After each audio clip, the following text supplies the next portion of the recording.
The Speaker.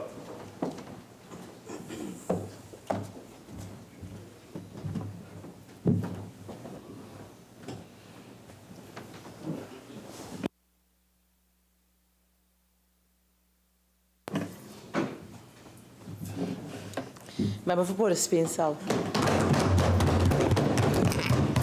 Thank you, Madam Speaker, for the opportunity to join in this debate this evening. Very short debate. Madam Speaker, this is a very simple exercise. What we are doing here this evening is more or less giving teeth to the budgetary measures which were passed in the budget presentation last October. Many of these measures, Madam Speaker, would require amendments to certain pieces of legislation. And what we are doing here this evening is trying to operationalize these measures. The said measures, Madam Speaker, should take effect from the 1st of January 2019. Now, Madam Speaker, I would want to respond to some of the concerns raised or statements made by Caroni Central, but I thought it best that I address him as I present my debate this afternoon.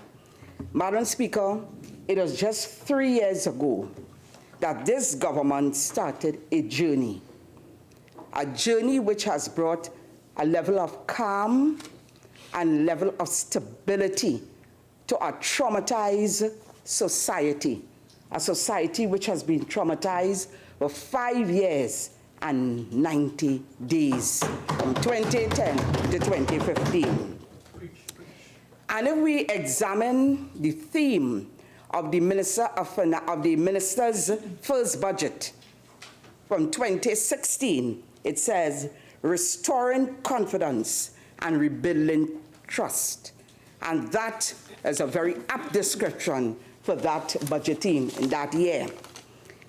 From the word go, Madam Speaker, in 2015, this government had to grapple with certain critical issues: falling oil prices, decreasing gas production, overall declining revenues, minuscule growth in the non-energy sector, minuscule growth in the tourism sector, in the services sector.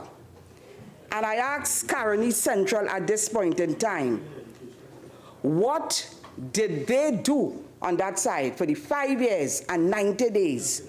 What did they do to arrest the problems in that non-energy sector and the energy sector, particularly to deal with that problem in Petrotrin? What did they do? And Caroni Central has the temerity to stand here this evening and talk about there's no growth in the energy sector. He spoke about the cumulative deficit under this regime was more than their regime. I stood here for 5 years, Madam Speaker, 5 years, and every year I came to this parliament, I always pointed out the deficit that they ran for the 5 years. Billions. 5 years, Madam Speaker. 5, 6, 7 million. And you know, this today was one day I did not walk with my figures. For 5 years, their deficit was on an average of $6 billion a year. $6 billion a year. And Caroni Central, all of a sudden, he cares. All of a sudden, what are you doing? How are you going to fix the system? Rising debt. Suddenly, after 2015, he suddenly wakes up and finds out that he cares about this economy. Madam Speaker, because of their fiscal irresponsibility, for the 5 years, over $400 billion was spent and little to show for it. Madam Speaker, because of them, no new income streams were created over the 5 years. None. And let's not talk about your budget deficits. Tell me one year that you came to this parliament and presented us with some sort of avenue where you'll get out of the budget deficit situation. Not on one occasion. Madam Speaker, they even drew down on the $14 billion at National Gas Company. Tell us where that money went to.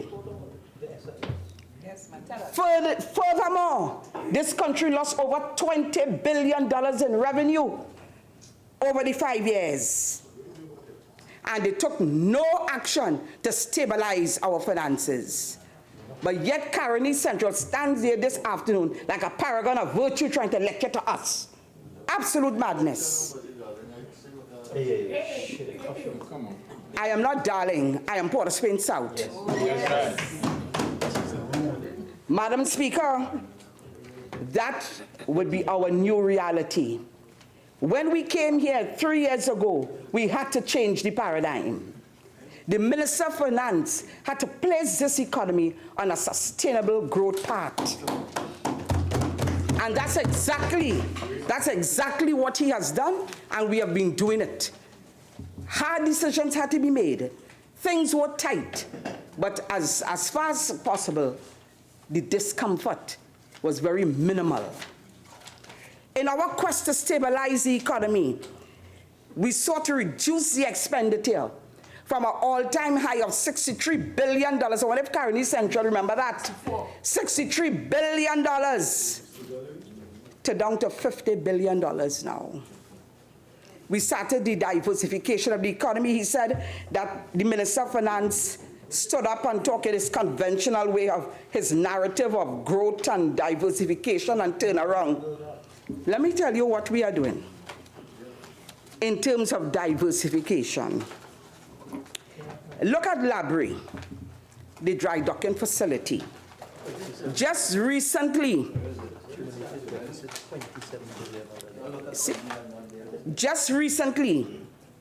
in September, this government and China Harbor Engineering Company Limited signed an agreement for the construction of a dry docking facility in Labrie.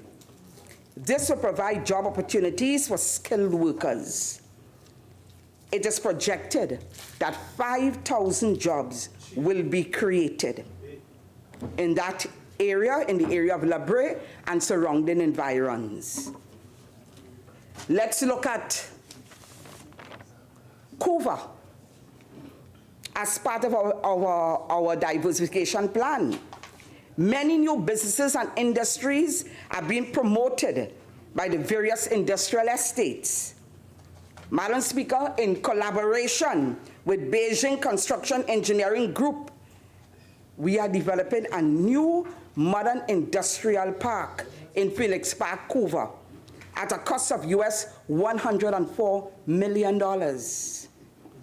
Trinidad and Tobago has been identified as a gateway for China to increase market integration and economic cooperation. And we will become so strategic here in South and Central America.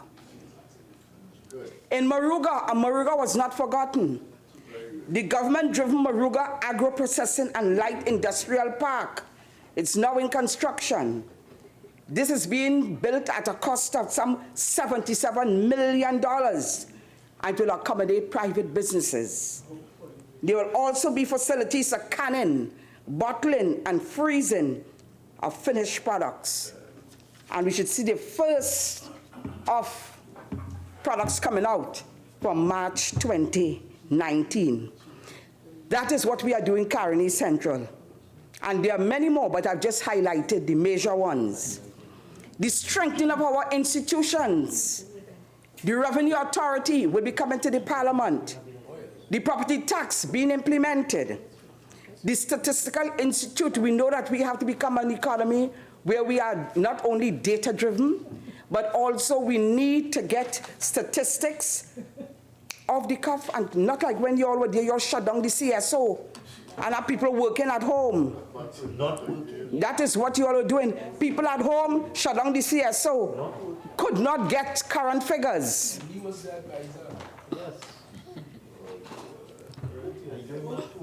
Madam Speaker, we have achieved a lot as a government, despite our very stringent financial situation.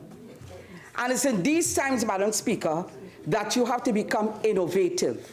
You become innovative and creative with very minimal resources. That's what we have done for the past 3 years. But when one examines our fiscal package for 2019, we would have observed that the whole stabilization of the economy centered around the citizens of Trinidad and Tobago. It is people-driven, it is people-centered.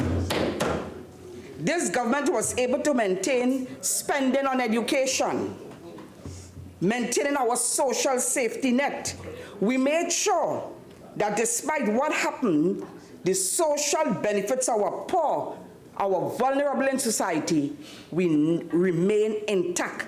And I'm just going to give you some figures. My colleague, the Minister of Social Development, will certainly go off on all the various grants, but I'll just give you just the overall figures. In 2016, the budget for social development, Ministry of the People and Social Development, was $4.7 billion. 2017, 48.1, please. I mean, can they? I need your guidance. Well, it's not just only a finance bill. I believe the member was responding to certain statements made by the member for Caroni Central. Okay, so that I will allow it. Nothing Caroni Central. Please, member for Port of Spain South. Thank you, Madam Speaker. Point up here, I'm very disappointed in you. Very disappointed in you. Madam Speaker, I'll start again. 2016, social development, allocation $4.7 billion. 2017, $4.7 billion. 2018, $4.7 billion. 2019, $4.9 billion. What I'm trying to say here, this caring government, we have never reduced the allocation for the poor, the needy, and the vulnerable. Never did it.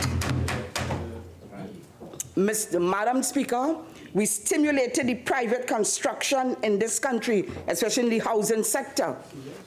Yes, we did. Yes, we did. Madam Speaker, where we gave cash incentives of up to $100,000 were given to approved developers. What we did, we also revitalized the energy sector by tackling the hard issue like Petrotrin. We have now put a new model in place to operate down there at Petrotrin.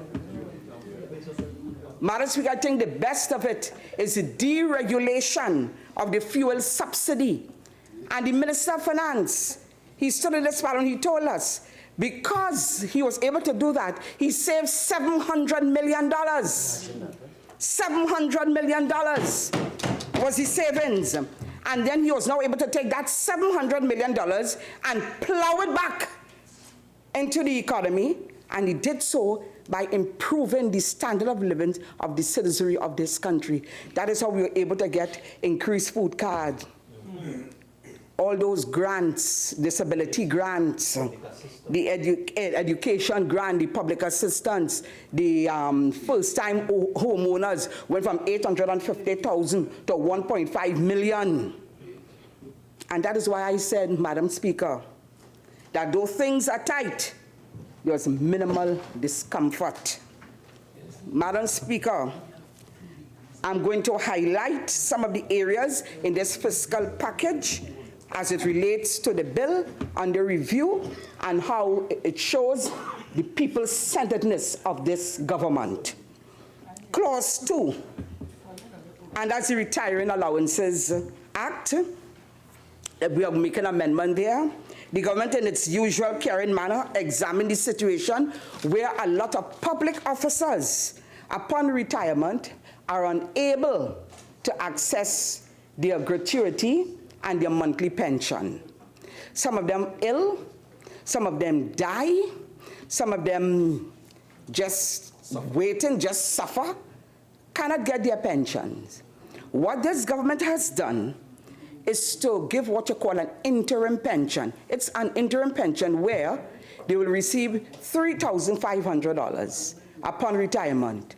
Along with their NIS payment of $3,000, at least they have $6,500 so they can start, but it's just a temporary measure, Madam Speaker. So something that they can look forward to whilst they wait on the administrative, they call it, processes to be completed so they can get their gratuity and their monthly pension. As a consequence of this initiative, 9 pieces of, nine amendments to 9 different acts. So the Prison Service Act, the Diplomatic Services Act, the Pensions Act, Widows and Orphans Pension Act, the Municipal Corporations Pension Act, the Fire Service Act, Teachers Pension Act, the Assisted Secondary School Teachers Pension. Everybody was touched here, public officers. All public officers, they were touched once, they qualify. We touch each and every one. Madam Speaker, this of importance here is 1,500 public officers would benefit from this measure, and it will cost this country $63 million. And this goes into effect from the 1st of January, 2019. But the government said this is a temporary measure. To this end, the Prime Minister has mandated all his ministers who have responsibility for various ministries to fast-track pension and leave records for their ministries and submit same to the Comptroller of Accounts. And Madam Speaker, I am happy to announce that the Ministry of Public Administration has taken the lead with respect to this directive. As a matter of fact, we have set up at the ministry a pension and leave unit in order to fast-track the processing of those records on behalf of public officers whose retirement from the public service is imminent.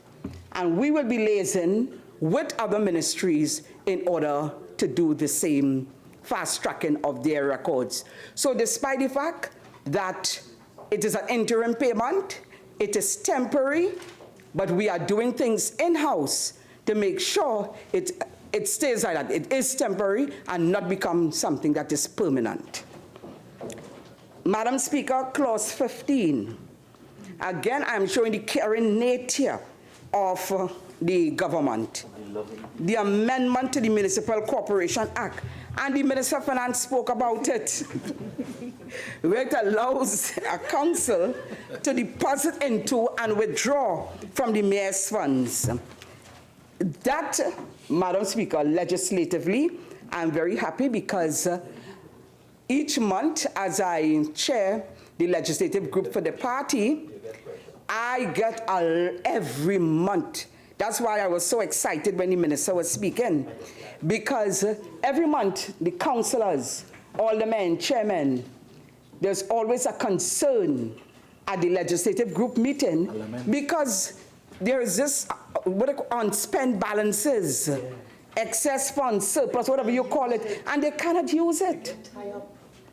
So, you know, they're always asking me, how do we get around it? The minister with responsibility may give directions, but somehow or the other, it's never ever carried out. So legislatively, I am happy to see that all this has been cleared up. It has removed all doubts as to whether the fund could be used and for what purpose. So I have to commend the Minister of Finance for this. We look now at clause 27, the amendment to the first schedule of the Stamp Duty Act. And again, Madam Speaker, We want to reach out to everyone in society, especially our young persons, young couples, young individuals, etc. When I researched this, so long ago, I would have bought property. I didn't realize it was $850,000 was the threshold. And now we have moved from $850,000 where you're exempt to now $1.5 million. And Madam Speaker, this would benefit each person to the tune of $37,000 in stamp duties. And of course, it will benefit 1,000 families, and the government will have lost on an annual basis $12.5 million. But it's to the benefit of the citizens of Trinidad and Tobago. And that is why I said, when the minister deregulated the fuel subsidy, that $700 million he plowed back into the system. And this is one of the ways that we are benefiting from that plowing back in the system. The amendment to the Income Tax Act. Again, Madam Speaker, the government has continued over the past 3 years in its effort to stabilize the economy. Things are tight, but we are able to retain our workforce as far as it was possible. The Minister of Finance has continued on this journey, alleviating the financial stress of some of our citizens. There are 2 benefits. One, in this amendment in clause 26. 1, severance payment, exempt from taxes. It will now move from $300,000 to $500,000. And I know that the member for Superior made a suggestion to the Minister of Finance, and he has responded that he will look at it with respect to also to the issue on the land. Madam Speaker, in accordance with our Vision 2030, we need to build an innovative society. So we need to continuously involve our young persons in educating them and having them prepared for the workforce. In so doing, from the 1st of January, the government will be increasing the tertiary education expenses from $60,000 to $72,000 per year to assist needy parents in the cost of overseas education. Madam Speaker, this measure would benefit approximately 4,000 persons and would involve an additional cost to the government of $15 million. Allowance, yeah. Madam Speaker, we look at the amendment to the Insurance Act, and I know that my colleague from Tobago East has been doing quite some good work in that area. Yes. And one of the goals of Vision 2030, Madam Speaker, is to develop strong families and, as a consequence, stronger communities.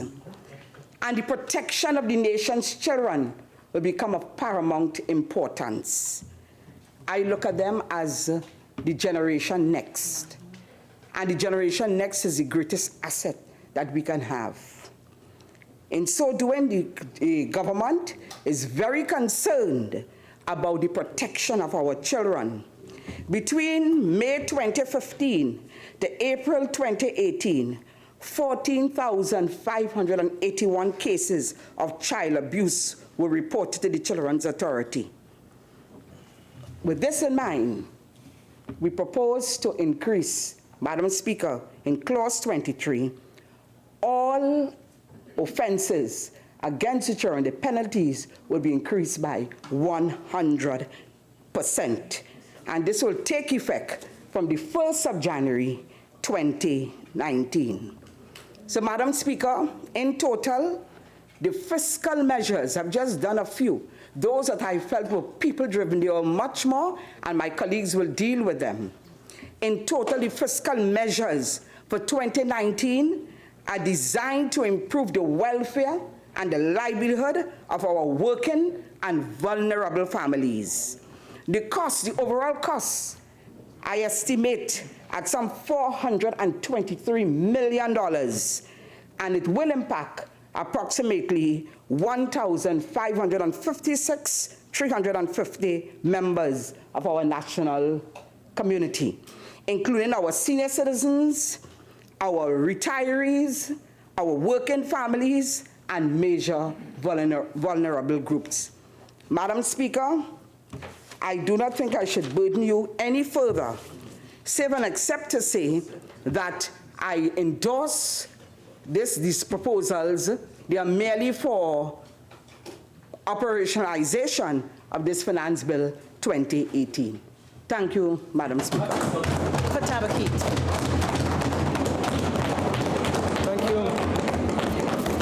Thank you very much, Madam Speaker. Madam Speaker, I'm very, very happy to participate in this debate. And I want to say up front that there are some elements in these provisions that are worthy of support. And of course, we will support it. Because anything that is done to benefit the people of the country and to make life easier for them, we must, of course, also join in doing that. Because the People's Partnership Government was a people-centered government. Yeah. A people-centered government. And when you look at the records of the People's Partnership Government, including the Children's Hospital in Couva, which remains closed, you will understand the extent to which we aimed at improving the quality of life of people, including the teaching hospital in San Fernando, including the opening of all the health centers that used to be open for extended hours. There are a range of things, including all the ECC centers, early childhood centers that were built by the then Minister of Education. But Madam Speaker, the Honourable Member for Port of Spain South began her contribution by talking about the traumatized nation between 2010 and 2015. I want to remind her that we have never seen trauma like we are seeing now, and it seems to me that all of Trinidad needs an emergency center now to deal with this trauma that has been caused by the policies and inaction of the People's National Movement in this particular element of their incarnation. What is more traumatizing than 2 Mondays ago, 6,000 persons got up and didn't have a job to go to at Petrotrin? What is more traumatizing than people went to work this morning and 51 were laid off their jobs at TSTT, plus the other 500 that was laid off, which will lead to 703 persons overall? What is more traumatizing than to have read in this morning's newspaper that we have reached 500 murders in Trinidad and Tobago? We wish, and I particularly wish Mr. Gary Griffith, the Commissioner of Police, well, because I said in an interview that we needed an operational leader for the police service, and Mr. Gary Griffith is proving himself to be an operational leader. And, but 500 murders, 500 murders, Madam Speaker, is something that has traumatized this nation, and we continue to be traumatized. But not only by that, by also the level of home invasions that are taking place, the level of robberies that are taking place. So when the Honourable Member speaks about trauma, she should really talk about how Trinidad and Tobago has been traumatized over the last 3.5 years as a result of the incompetent and ineffective PNM. Madam Speaker, you talk about trauma. What about the schools that are in a state of disrepair, where children have to be cramped in other public spaces, and they cannot get their schools? What about, Madam Speaker, what is happening to the roads in the country, potholes all over this country? Madam Speaker, the question of potholes is a very serious one. The government has closed down Petrotrin. And in closing down Petrotrin, they did not look at all the secondary effects and tertiary effects of the closure of Petrotrin. Madam Speaker, the Minister of Works himself admitted on December 2nd, 2018, in an Express article, that it's now going to cost more to fix, repair, and build new roads. And it has to do in part with the closure of Petrotrin and the unavailability of bitumen. But it's worse than that. Contractors are now reporting a 42% increase in the cost of bitumen. And when you take into consideration a 30% tariff on the cost of the bitumen, you can begin to understand how the price of roads are going to increase in the country. So that if you say that you are saving money on the one hand by removing the fuel subsidy and what have you and so on, you are eating it up in the other hand, with these increased costs that you have to pay. But what this also means is that private sector is going to be affected. So those people who are developing housing estates, their road costs are going to go up, their infrastructural costs are going to go up, which will now make the price of housing even higher. Madam Speaker, you know, the minister talked about the growth in the economy and the transformation when he began his speech. I want to remind the minister to remind his colleague, the Minister of Agriculture, that he has done nothing so far to deal with the red sand crisis in Trinidad. All he has done is close down all the quarries, and therefore he has increased the price of red sand from about $900 to $2,000 for a load of oil sand, for a load of red sand. So a lot of things that the PNM promised to do, they are not doing. Madam Speaker, when you have, like I said in Parliament, when you have about 800 plans less being submitted to Town and Country on an annual basis, it says something about the construction sector. Madam Speaker, it is one thing to say that you are doing construction in the country, for example, like building the road to Toko. I have nothing against building the highway to Toko. I also want the highway to Mayaro built through Princestown. I want all of those projects to be done. But Madam Speaker, you must understand, those high capital projects do not use a lot of labor. They use a lot of equipment. And therefore, when my colleague, the member for Caroni Central, spoke about cement sales dropping, what he was reflecting is that the sector, that is the building sector, the residential houses and so on, because it has fallen in terms of the number of startups, what you are having now is the skilled and unskilled labor, they are unemployed. They are unemployed. And that is very dangerous. But that's very dangerous because your unemployment rate is also going to rise. So there's a connection between the drop in cement sales and the number of plans are not being submitted, and the housing startups that are not taking place. So for the minister to talk about the economy will grow, you know, it leads me to ask the question, what sectors of the economy is he talking about? If he is talking about the economy growing, it is because of the energy sector. But he must also be complimentary enough to say that it is because of the policies that were placed by the People's Partnership Administration that is now being reflected in the level of increased energy development in the country. And today we are benefiting from that.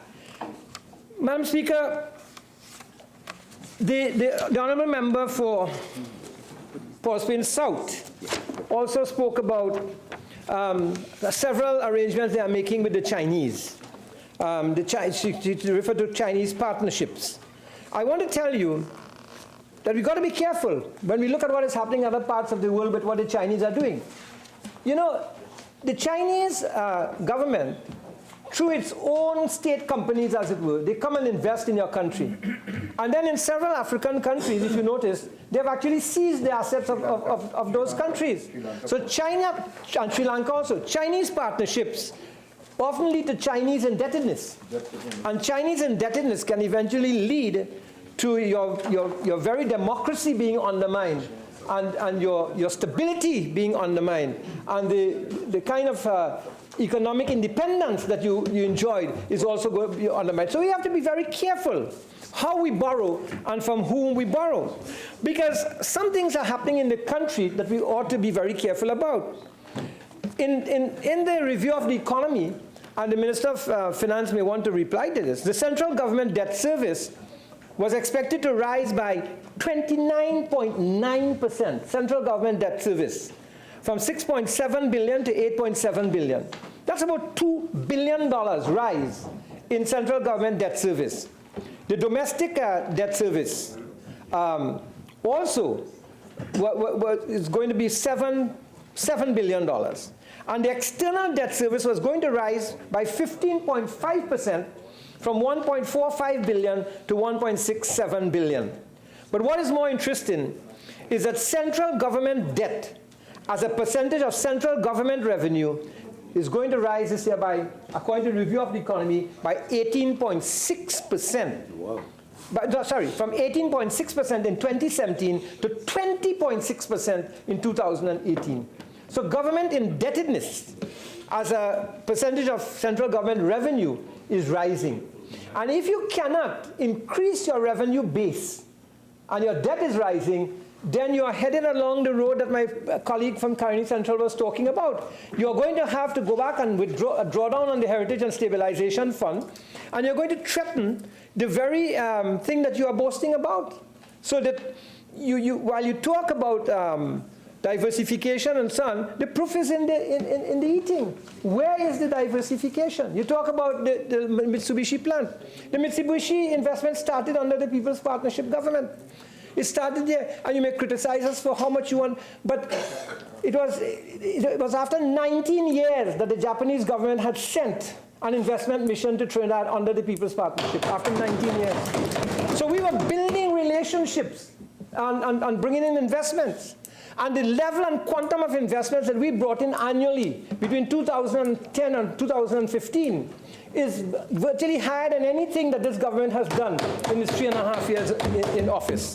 So to say that we did not do and we did not achieve, it's a fallacy, and it's meant to create a false narrative.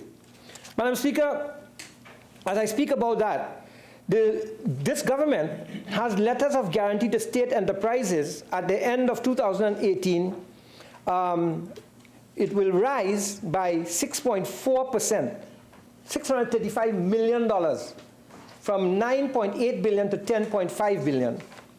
And the guaranteed debt to state enterprises and state authorities is estimated to increase by $98 million, from $15.2 billion to $15.3 billion. Just to remind you that to do all of this, while the government is saying what they're saying, they are borrowing money heavily and indebting the nation. So the total public sector debt in 2017 was $121.258 billion. In 2018, it estimated $122,173 million. So I have to make those points in order to show that while he talks about the expansion and the economy will grow and so on, I think that really you have to ask the question, where is it growing and how is it growing? And I think that is very, very important. Madam Speaker, the member for the Gomartin Northeast, the Honorable Minister of Finance, and his colleague, member for Port Spain South, spoke about the amendments to the Pension Act and so on in several of the bills. Now, I think that it's important that people have access to what they have contributed, that is their pensions, as early as possible after they have left the employment. But Madam Speaker, it is one thing to say that you are going to give them this 3,005 plus 3,000 immediately on their termination of office. But for how long are they going to just receive that and not receive the pension? What is really going on in terms of record keeping in the different ministries and in the different state enterprises? You know, it is heartrending for me to think that we have a University of the West Indies and we are turning out all of these people with BSc in computer science and X, Y, and Z and so on, and all of these people are being educated. And you tell me that up to now we just cannot develop a proper program to put all these things on record and do it? How long is it going to take us? And you see, sometimes the public service doesn't like to be criticized, but public service managers have to take some responsibility for this kind of inefficiency. People have to do their jobs in this country. And this is one opposition is not going to condone inefficiency and is not going to condone lack of productivity at all.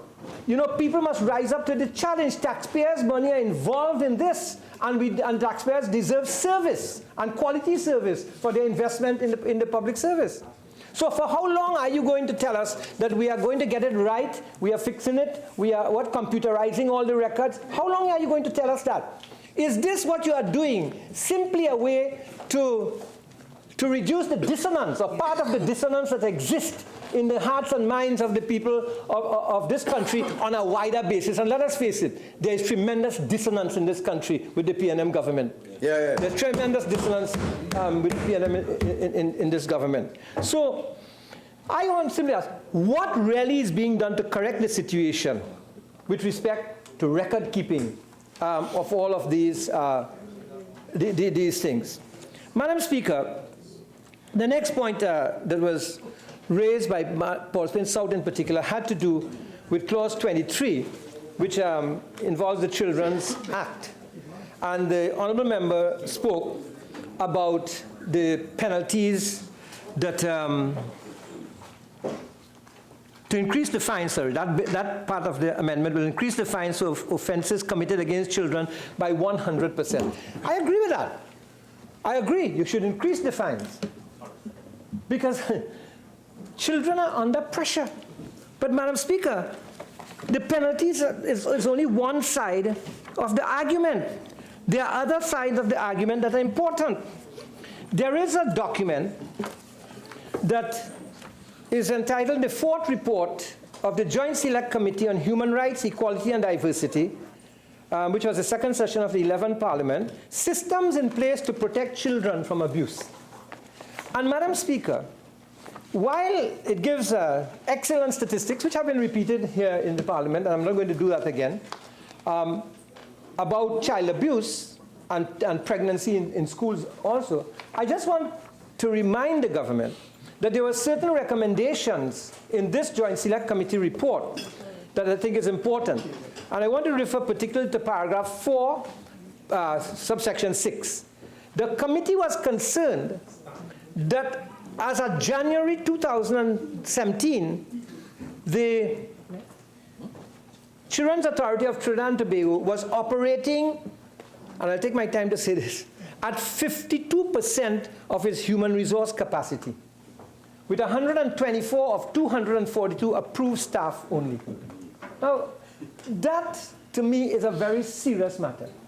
Because when you have this level of child abuse, and all these calls being made and so on by children who are under pressure, and you do not have the staff to carry out the kind of investigation or to provide the support services, then I think that you're in trouble. And one has to ask the question, what has the government done since January 13, 2017? What has the government done to employ the 118 more persons that are required here? And listen to where the staff was short. 48%, assessment 48% approved staff, child and family services only 22% approved staff, adoption and foster care 24% approved staff, and investigation 54% approved staff. That to me is a telling story, a very, very telling set of statistics. Because how are you going to protect children when you don't have the investigation capacity, and when you don't have all the other support in terms of human resource support that is required to do that? Yeah. So that doubling the penalties will not necessarily be a deterrent if people know nothing is going to happen. Nothing is going to happen. Yeah, sure. Thank you, Honourable Member for Tabakit. Just to update the House and to put on the record, since then we have opened 2 new assessment centres, one in Sangre Grande, one today in Naparima, one will be opening Tobago on Friday. We've also had an HR audit done at the Children's Authority of Trinidad and Tobago. There's recommendation for additional staff, and we're moving to have the positions filled, most of them. Well, and that's good. You're moving to have the positions filled, and let's hope that the positions can be filled in the shortest possible time. And that we are not going to hear that what you have is a shortage of money, like everything we ask for, members of the opposition, well, we have a shortage of money. And now a shortage of money has become the general excuse for inaction by the government. This is a government of blaming and a government of excuses. That's all. But this is very serious, and I hope that this will be taken and taken very seriously by the government, what I've said there about the lack of staff. Madam Speaker, with respect to the public assistance, I agree with the increase in the disability grant, 1,800 to 2,000 for people who are adults. But I think that there are a lot of people in this country with disabilities who are finding it difficult to get the social service division officers, especially the field officers, to do their documentation, to do the paperwork that is necessary. And I want to tell you as a member of parliament, I have had families come into my office in tears because how they are being treated by one particular officer in that South Division of the Social Services Division who go out there to do the documentation. Madam Speaker, I think that there has to be somewhere where people can appeal against the decisions of some of these field officers. There has to be some method that people can appeal. And if it is that we have to strengthen the law or use the Equal Opportunities Commission or what have you, but you know, people must be given the right to appeal. Madam Speaker, you know, we talk about the public assistance. Madam Speaker, only last week I brought down, with the help of a friend, 18 wheelchairs from Canada to give out to people in my constituency, right? Madam Speaker, you want to tell me that this government, in this day and age, cannot afford a $900 wheelchair to give to people? Madam Speaker, when I was mayor of Chaguanas, I joined with the Lions Club of Chaguanas, and we got to the Wheelchair Foundation of the World, and we brought down 280 wheelchairs for $28,000 and distributed it across the country. Right now, you can go back to that Wheelchair Foundation, and they will ship you between, they'll ship you value of wheelchairs between $16,000 US and $42,000 US, which means up to 280 wheelchairs, which will work out to $1,095 a wheelchair, landed in Trinidad, because there are no duties and taxes on it. Madam Speaker, you're telling me we can't find that kind of money to buy wheelchairs and have them available to people so that they can use them, that people have to come to your office. It is distressing when somebody comes to your office and they have a stroke patient, right? Or a patient with other kinds of spinal disabilities, and you see them holding them like this and so on, or people who are amputees and what have you, and you there and you wonder where you're going to find a wheelchair to give it to them. I am pleading with this government to have a stockhouse of wheelchairs available so that people will not suffer like this in the country. But I want to place on record my personal thanks, and I'm sure the thanks of all my colleagues here, to the Rotary Club of Trinidad, to the Lions Club of Trinidad, and to private donors who have been making wheelchairs available in order to supplement what is needed. You are wheelchair. Madam Speaker, yes. You are wheelchair. I have noted, member, and I thank you for your recommendation. Would you like to say where the warehouse was when you all were in the government? When we were in the government, Thank God I have Dr. Glenn Ramadar Singh, all you need there. Madam Speaker, used to have a stock of wheelchairs available. And people used to get the wheelchairs. And he never get one. And they used to get the wheelchairs. I can assure you about that. I can assure you about that. Madam Speaker, the other amendment that I want to deal with has to do with the Litter Act. The Litter Act. Well, again,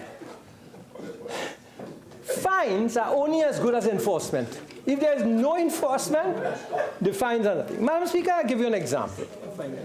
If you drive down, if you walk down the main road in Chaguanas any day, and you begin to check how many people are wearing their seat belts as drivers, you probably will make a mint of money if you're a police officer.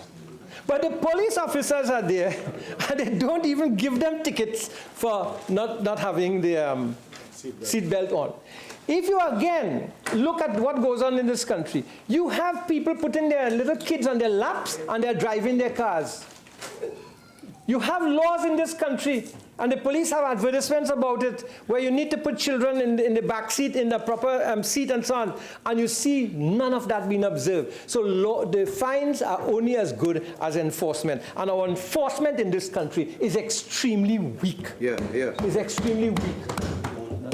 Right?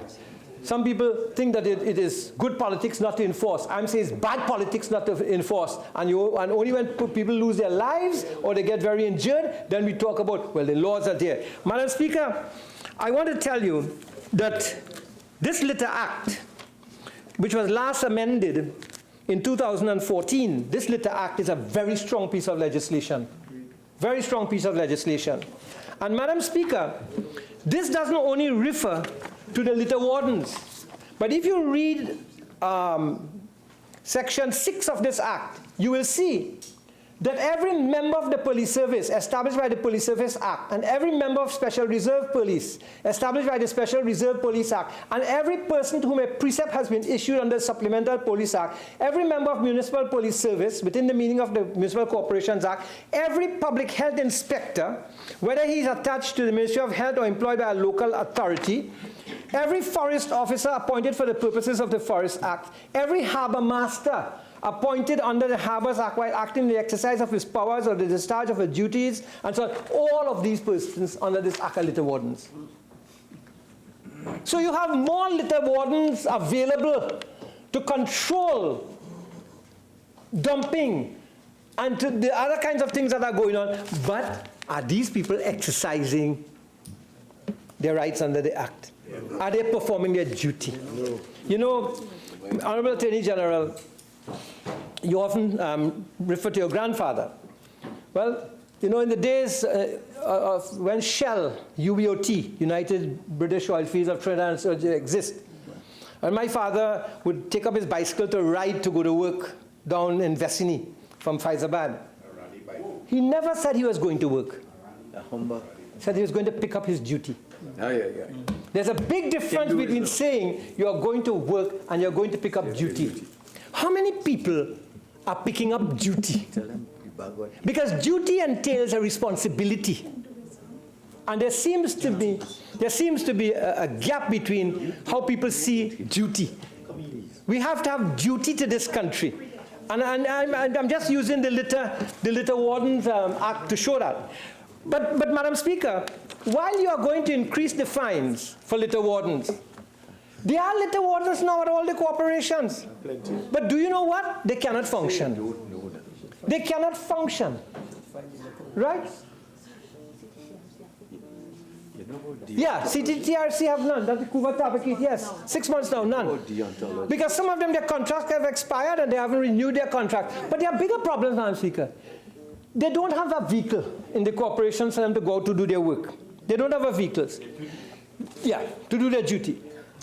The municipal police in several of the corporations giving them trouble to accompany them, to give them protection. Although they act, the municipal police, frustrating them. They don't want to accompany when they go out into difficult areas to do something. They are frustrating them.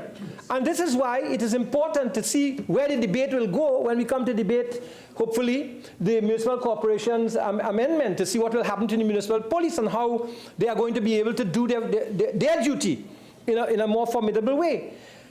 And so the litter wardens are reluctant to go out to places of work because they need support. Also, they need support when you get to court. They need a prosecutor. I want to always put on record here, there was a litter warden by the name of Mr. Prasad in Chaguanas when I was mayor. And that gentleman is a perfect example of what a great litter warden is. And he used to go and work with the police in Chaguanas and get the prosecutions done in the Chaguanas Magistrates Court.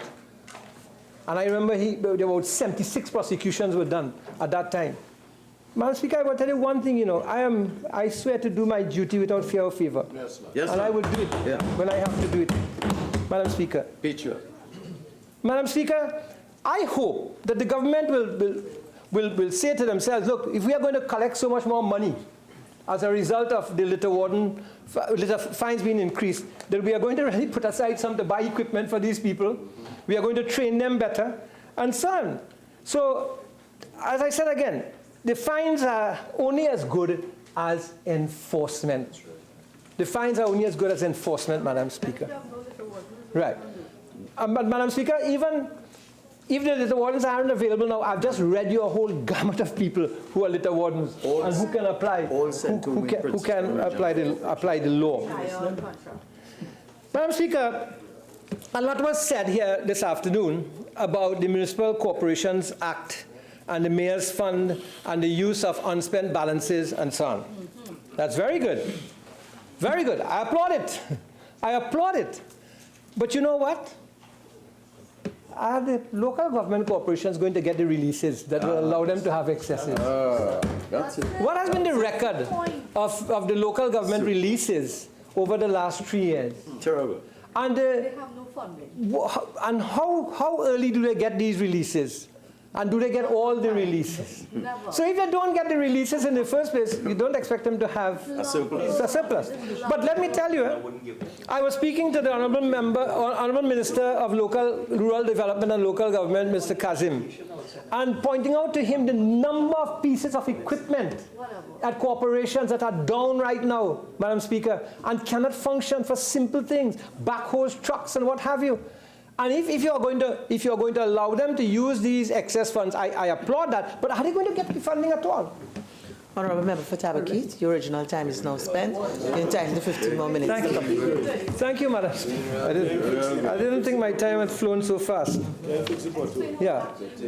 So, Madam Speaker, the Municipal Corporations Act, that amendment and allowing them, not the amendment to the Municipal Corporations Act, but the amendment that will allow them to use these excess funds, I think it's a good thing. But are they going to get the releases? Are they going to get the releases, Madam Speaker? And not only get the releases, but get the releases on a timely basis. Madam Speaker, the matter of the $1.5 million, I need a little bit of explanation in it. I might be totally wrong in what I'm saying, but I think that the public is a little bit confused because while the Honourable Minister was speaking, someone sent me a text message asking for this clarification, and I too want to be sure that I'm right in terms of my understanding. Right now, somebody who purchases a property, the first $850,000, you do not pay any stamp duties. Right. But when I read, and this might be legalese, and again, I plead that I'm not a lawyer. If you read Section 27 of the bill that is before us, conveyance or transfer on sale of any property where the amount of value of the consideration for the sale does not exceed $1,500,000. Now, some people are interpreting that to say that only properties of up to $1.5 million are being exempt from the duties. Is it that when it's above 1.5 million, then the percentages apply? And if so, Minister, can you tell the public what are those percentages that will apply? Right? I think it's important to know that. Right, above 1.5, and that they are not subject to the misunderstanding that it's only limited to properties of 1.5 million. And is that the same also with the section on mortgage deeds in respect where the sum secured by the mortgage does not exceed $1,500,000? Is it the same principle that will apply to the stamp duty that will also apply to the mortgage? I think that is important. You see, I agree with you. $37,500 they are going to save. That is a very important sum of money. That will allow them to furnish their house. They can do other things and so on. And I think that one of the pillars of the United National Congress has always been a home-owning democracy. Yes. Yeah. A home-owning democracy. Well put it. And that home-owning democracy is underpinned by a philosophical understanding that is also part and parcel of the UNC, which is governing with compassion. Governance with compassion. We have to change the paradigm of how we think in this country about governance. We just can't use the word governance. It's governance with compassion. And what does that mean? That implies several other things. So while the Honourable Minister puts it only for housing, the whole area of governance with compassion, will apply now to the pensions, it will apply to the social services, it will apply to all the other things that we need to apply. And I want to tell you that is how this UNC government intends to govern. Govern with compassion. Madam Speaker,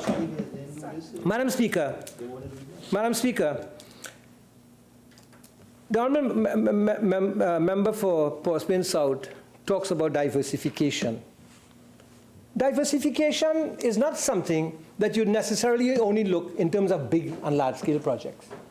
You also have to look at diversification from the point of view of import substitution, and you have to protect people. You cannot continue to allow imported honey to come into the country, and you have the honey producers in Brothers Road and in Tabaquite and in other places and in Mayaro and so on suffering because all of these cheap imported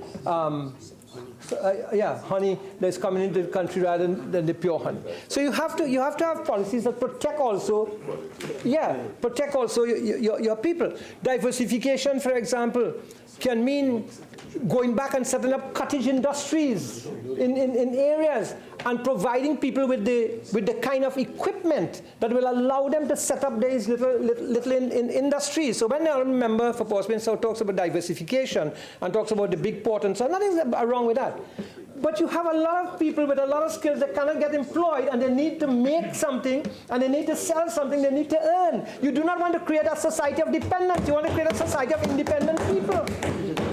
And you have to, as a government, provide the policies and the framework that will harness the initiative of people. And that is how you'll create and build a creative and innovative society that Dr. Tiwari was attempting so successfully when he was Minister of Planning. His vision for a creative and innovative society is there.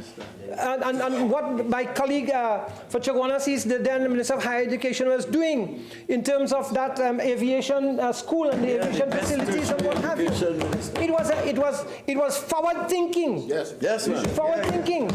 Madam Speaker, we are talking about the development of people in this country as we talk about all of the education.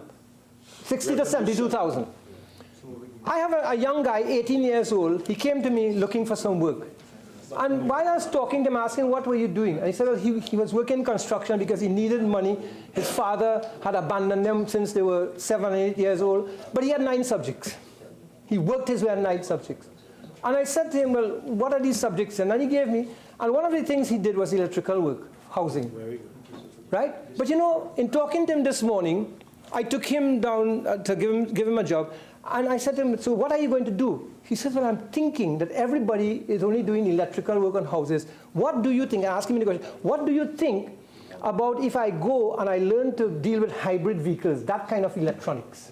And I said, but you're a forward thinker. And I congratulate young Azad, Madam Speaker, because that's the kind of young man you want in the country. People who have a vision for themselves. And it hurts when, you know, he's trying to use the little opportunities and you see other people not wanting to use the opportunities and they're going to a life of crime and they're going to a life of quickness. So we have to be careful that we don't create a giveaway society, but we create a society of independence where people go strong with a vision. And that is what we were trying to do with the youth through the kind of educational programs and the opportunities we provided. When my friend, the member for Pointe-a-Pierre, was also the head of MIC, and what he did, it was interesting, he teamed up with us in the Ministry of Local Government and trained the people there to actually build 2-bedroom houses. Yes. So they had a skill when they came out. Madam Speaker, these are true things that were happening. So in supporting several measures of this bill, which I do, and I do wholeheartedly, at the same time, I want to take the opportunity to say to my colleagues, and in particular the Minister of Finance, that enforcement is going to be important in all of this, and that you have to be careful that you don't be a giveaway society. You know, this society is in for more trauma. The Minister of Energy has begun to talk about the floating price of fuel. And he's already alluding to it. He was speaking somewhere and said it. It was all over the news today. You know, are people going to be ready for that? What's going to cost people to drive around and so on? The trauma is coming. It's still coming. And it's going to come more and more. Are we preparing our people to take advantage of the global opportunities? Are we reorienting our people to train themselves in the way young Azad is thinking about training himself? Madam Speaker, or are we just putting people through an education mill? and just turning out them. So when they come out, they can't get jobs. Graduate glut. We have to link. I always say this, Madam Speaker, I say it one more time.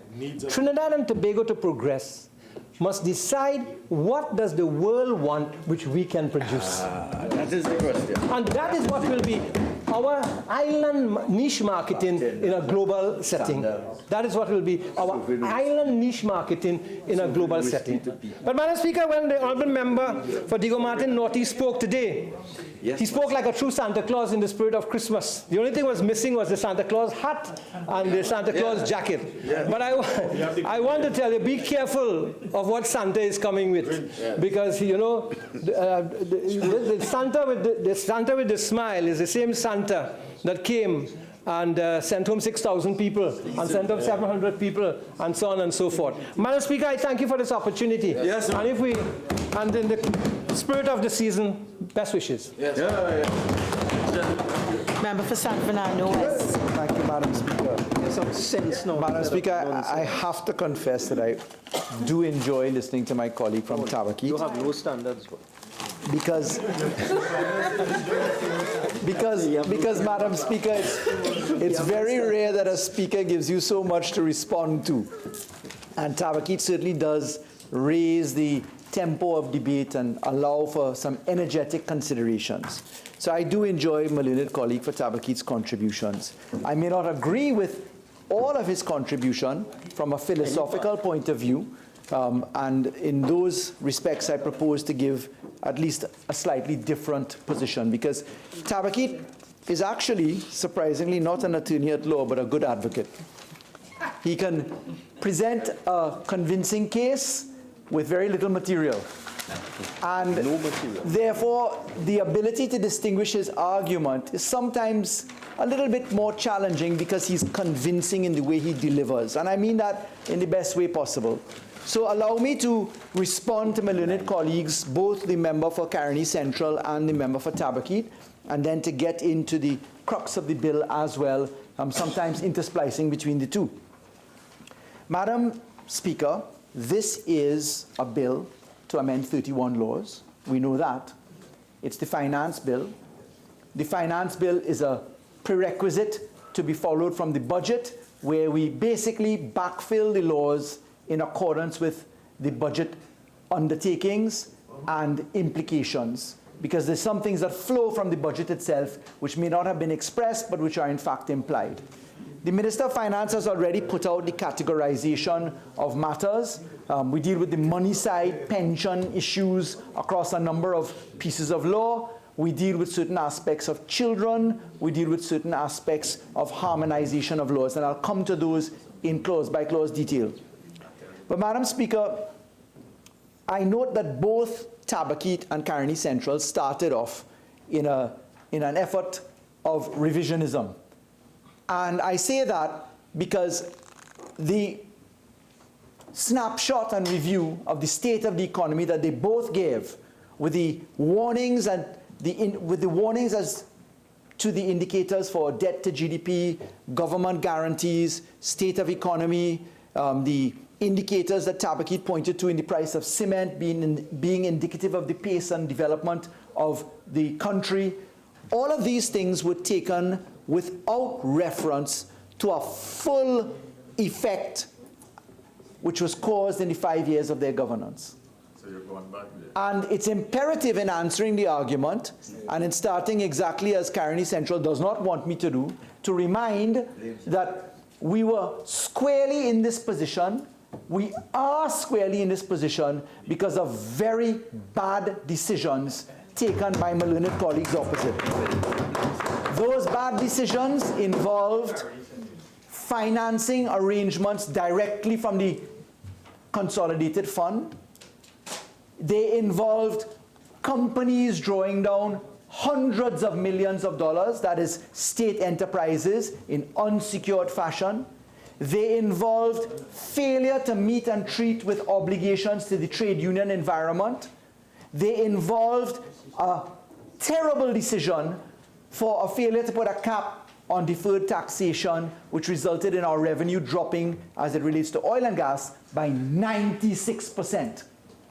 Now, that is to say that one cannot complain that the house is leaking and that people are getting wet when the tenants have just moved in and the last people that own the house failed to fix the roof, left gaping holes, knew that there was bad weather alert coming, and then to now listen to those people in this example that I'm giving now complain, well, oh Lord, we're getting wet. It's a little hard to swallow, Madam Speaker, because it takes away the culpability of the position. I'll end on culpability right there, because it was imperative to at least answer the submissions made. Madam President, sorry, I sometimes sit in both houses, so forgive me for crossing them at times. Madam Speaker, the submission made by Caroni Central asking a specific question as to whether the proposal that we make for the booking of bonds, where we specifically state that the bond transaction and the amendments we make to the Financial Institutions Act and to the Insurance Act, Caroni Central asked a question and he expressed a degree of worry. Caroni Central said, I am worrying that this will allow the government to somehow get into a sandal structure, to somehow, as Caroni Central put it, allow for the government being indirectly involved and shifting bond arrangements around to facilitate an entity which is not a government entity. Imagine that. That was effectively what Caroni Central said. 10 minutes on that. He actually said it twice. Twice. And on each occasion that he said that, the honourable member went on to repeat the questions that he had and to raise the caution. And he then went even further to say, I know what the Minister of Finance will say, but I know what the truth is. Implying that the Minister of Finance's position could not be true. You always misinterpret what I said. I said, Don't do that. Go ahead. Hey, what you I say? said whatever the Minister of Finance says, when he makes his remarks, I know what the truth is. So I thank the honourable member for confirming exactly what I just said, which is why I gave way. So I want to go to clause 28 of the bill. The Financial Institutions Act is amended. A, B, C, licensee. And listen to this, Roman 2, where we insert the new 1A. The inspector may grant approval to a licensee, etc. A, where such bond is issued by a company incorporated in Trinidad and Tobago, hear the words, wholly owned and controlled by the corporation sole. Let me repeat that. Wholly owned and controlled by corporation sole. Black and white, page 22, in the law, which can only be changed if you come to Parliament to debate it, but Caroni Central saying that he knows what the Minister of Finance will say, but he will know something else. And then asking a question and expressing doubt to say sandals is somehow on the horizon and the government will be indirectly involved and that some bond market could happen. For heaven's sake, Madam Speaker, it just does not make sense. The express law is that it must be wholly owned by the state. And that is to characterize the submissions made by my learned colleagues as submissions that you just can't hold on to, Madam Speaker. Madam Speaker, the honourable member for Tabakit went on to talk about some very important positions in relation to the Litter Act, in relation to enforcement. He asked for an explanation in respect of clause 27. He went on in relation to being careful not to be a giveaway society, and I propose to answer those submissions as I go through the clauses of the bill right now, Madam Speaker. So, Madam Speaker, I want to drive to a few important provisions in the bill. Madam Speaker, the Minister of Finance indicated that the government certainly does intend to move a few amendments. I also propose to touch on those amendments as we go through. So, Madam Speaker, let's go specifically now to a few of the provisions. In this bill, Madam Speaker, the first one that pops up is effectively the provisions that treat with retiring allowances. Clauses 2, etc., clause 6, clause 8, clause 10, clause 13, 14, 16, Madam Speaker, and in treating with those particular provisions, in particular clauses 2, 8, 10, 13, 16, 20, 21, 22, Madam Speaker, the honourable members have asked a question about pensions. The government intends, in keeping with the commitment given during the budget, that we will in fact, in these several clauses that I've just mentioned, provide specifically that the interim payment, the $3,500, which is being done to ease up citizens because the public service is just not doing over the many years that they've had the control of it, what they should do to make sure that people who are retiring get their benefits as an interim relief to save citizens from the indignity that they are suffering. The Minister of Finance made a commitment, which I personally have a great amount of compliment and commendation for, to say that you will get an interim pension. But Madam Speaker, it is important in treating with these to make sure that it is only with respect to people who compulsorily retire. And that is an important amendment which the government proposes ought to be put into those several clauses that I have just mentioned, because we are not looking at the position of voluntary retirement. And why, Madam Speaker? Because the mischief that we're looking at is the public service not doing 6 months in advance before compulsory retirement what they should be doing. And I'd like to set out here publicly now, for the benefit of the listening public, through you, Madam Speaker, the excellent work of the member for Port of Spain South, the Minister of Public Administration, because listening to the cries of the people and to the initiatives of the Cabinet, the Minister of Public Administration did a phenomenal job. That is to demand, by way of active preparation, that ministries 6 months in advance and reporting twice a year come up with the list of persons who are retiring within a year, 5 years, and 10 years, so that the line of sight is known.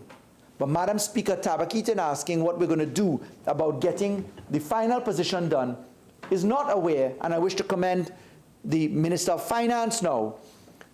He's not aware, the Honourable Member for Tabaki, that the Minister of Finance has not been sleeping on this job. The Minister of Finance, in fact, came to our Cabinet very early in the day and went out and procured RF tags for files, so that those files could no longer go missing, so that the ministry could actually track the movement of files from desk to desk. And that is thinking outside the box. And that is the Minister of Finance making sure that the excuse that the public servant can't find the file could no longer be true. And I wish to publicly compliment the Minister of Finance for taking an excellent initiative for the benefit of the thousands of public servants who operate in our system and who rely upon their pension benefits to be paid after they have left employment and service. You did that? I didn't even know I did that. Madam Speaker, Clause 3 treats with the Interpretation Act. And in the Interpretation Act, we're adding in the definition of a collecting officer. This relates very squarely, Madam Speaker, to Clause 32. Clause 32 says that we will repeal Section 9A. And Madam Speaker, it's important to note what we're doing by putting in the collection officer is another ingenious step by this government in implementation. Let me explain what that is. The creature of the collecting officer is a creature which was for the first time statutorily treated by way of definition in a bill called court pay. In that court pay bill, despite the opposition's complete rejection of the legislation, despite pointer pairs, benches, admonition, that the court pay should not be structured and supported because of an allegation of a company called We Pay, where they alleged that it was a 1% company, where that 1% was actually Jerry Hadid, a past UNC senator and member of government. Notwithstanding that deprecation that came from the members opposite, that court pay legislation was the first place that we defined a collection officer. For the purpose of allowing people to have dignity, for mothers to collect maintenance where they didn't have a bank account, for mothers to collect maintenance or fathers to collect maintenance in circumstances where they could not suffer spending a whole day behind a court counter waiting to get their monies. It's okay that the UNC doesn't support that, but the government in supporting that said, we'll take the definition of collecting officer, we'll remove it from the court pay bill exclusively, because the interpretation of law would mean that that law would stand on its own, and we've lifted the collecting officer and put it now into the Interpretation Act in Section 79, so that the definition can apply to all the laws in Trinidad and Tobago. And let me explain why. Tabakeetan asking where we're going to, about innovation, about diversification, as Caroni Central did it. See, they have a lot of advice right now. I would wishfully enjoy Tabakeet, not politically now, enjoy Tabakeet to stay in opposition forever, and I'll tell you why. I mean, not politically. I'll tell you why. Because Tabakeet has all the answers, and Caroni Central has all the answers to every ill and to every issue of innovation and every issue of diversification possible under the sun, only when they're in opposition and not when they're in government. And Madam Speaker, I say that within the context of Clause 3 of this bill, because we are about to bring to life electronic payments, not only in the judiciary as we've done already, in the Registrar General, in the Licensing Authority, for the incorporation of businesses, in the Intellectual Property Office, in the Ministry of Finance. You see, the UNC passed a bill which the government had support from the then PNM opposition for, called the Electronic Transactions Act. But you know what they did with respect to the Electronic Transactions Act? Passed in 2011, straight to 2015? Absolutely nothing. It has taken this government to implement electronic payments, Madam Speaker, and we are very proud of that, notwithstanding the opposition's refusal to give support. So that's clauses 3 and 32 at the same time. Madam Speaker, let's go next to clause 4.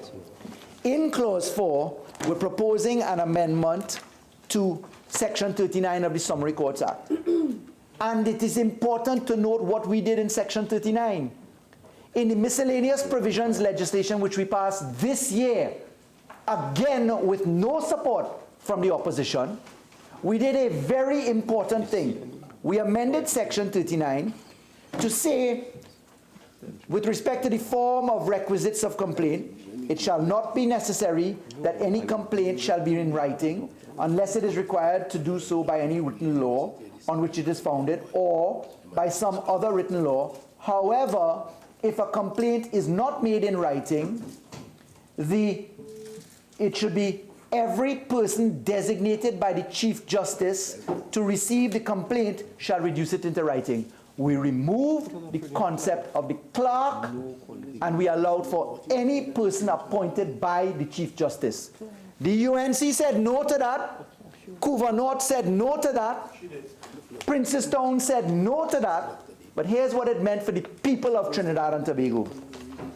The amendment to Section 39 of the Summary Courts Act meant that domestic violence victims who go to a clerk of the peace who is not legally trained and in breach of the Legal Protection Act, Couva North, in saying no to the replacement by somebody who's qualified and designated by the Chief Justice, did not support the ability for victims, for example, of domestic violence to have proper advice and get relief. Because clerks of the peace are telling domestic violence victims in the operation of Section 39 about the roles of the wife. Go back home, take the abuse, that is your husband, you are a wife. And these are actual reported cases. Again, It's an example of where the UNC says that they will not support the improvement of laws. So that's clause 4. Madam Speaker, let's go to clause 5. Clause 5 we had recommended be an amendment to the Administration of Justice Deoxyribonucleic Acid Act, the DNA Act. In fact, Madam Speaker, it came by way of a round table recommendation coming from a number of stakeholders in the children's arena. On looking at those recommendations, I personally have recommended to the Minister of Finance that we delete clause 5. And I want to put on record why.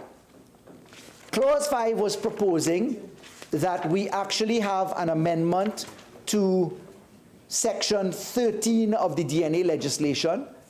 In Section 13, we were going to, on the recommendation of the players in the children's arena, meaning Children's Authority and several other entities, for good reason, they were fulminating that we ought to treat with children's homes and child rehabilitation centers to allow for DNA testing to happen in the circumstances permitted.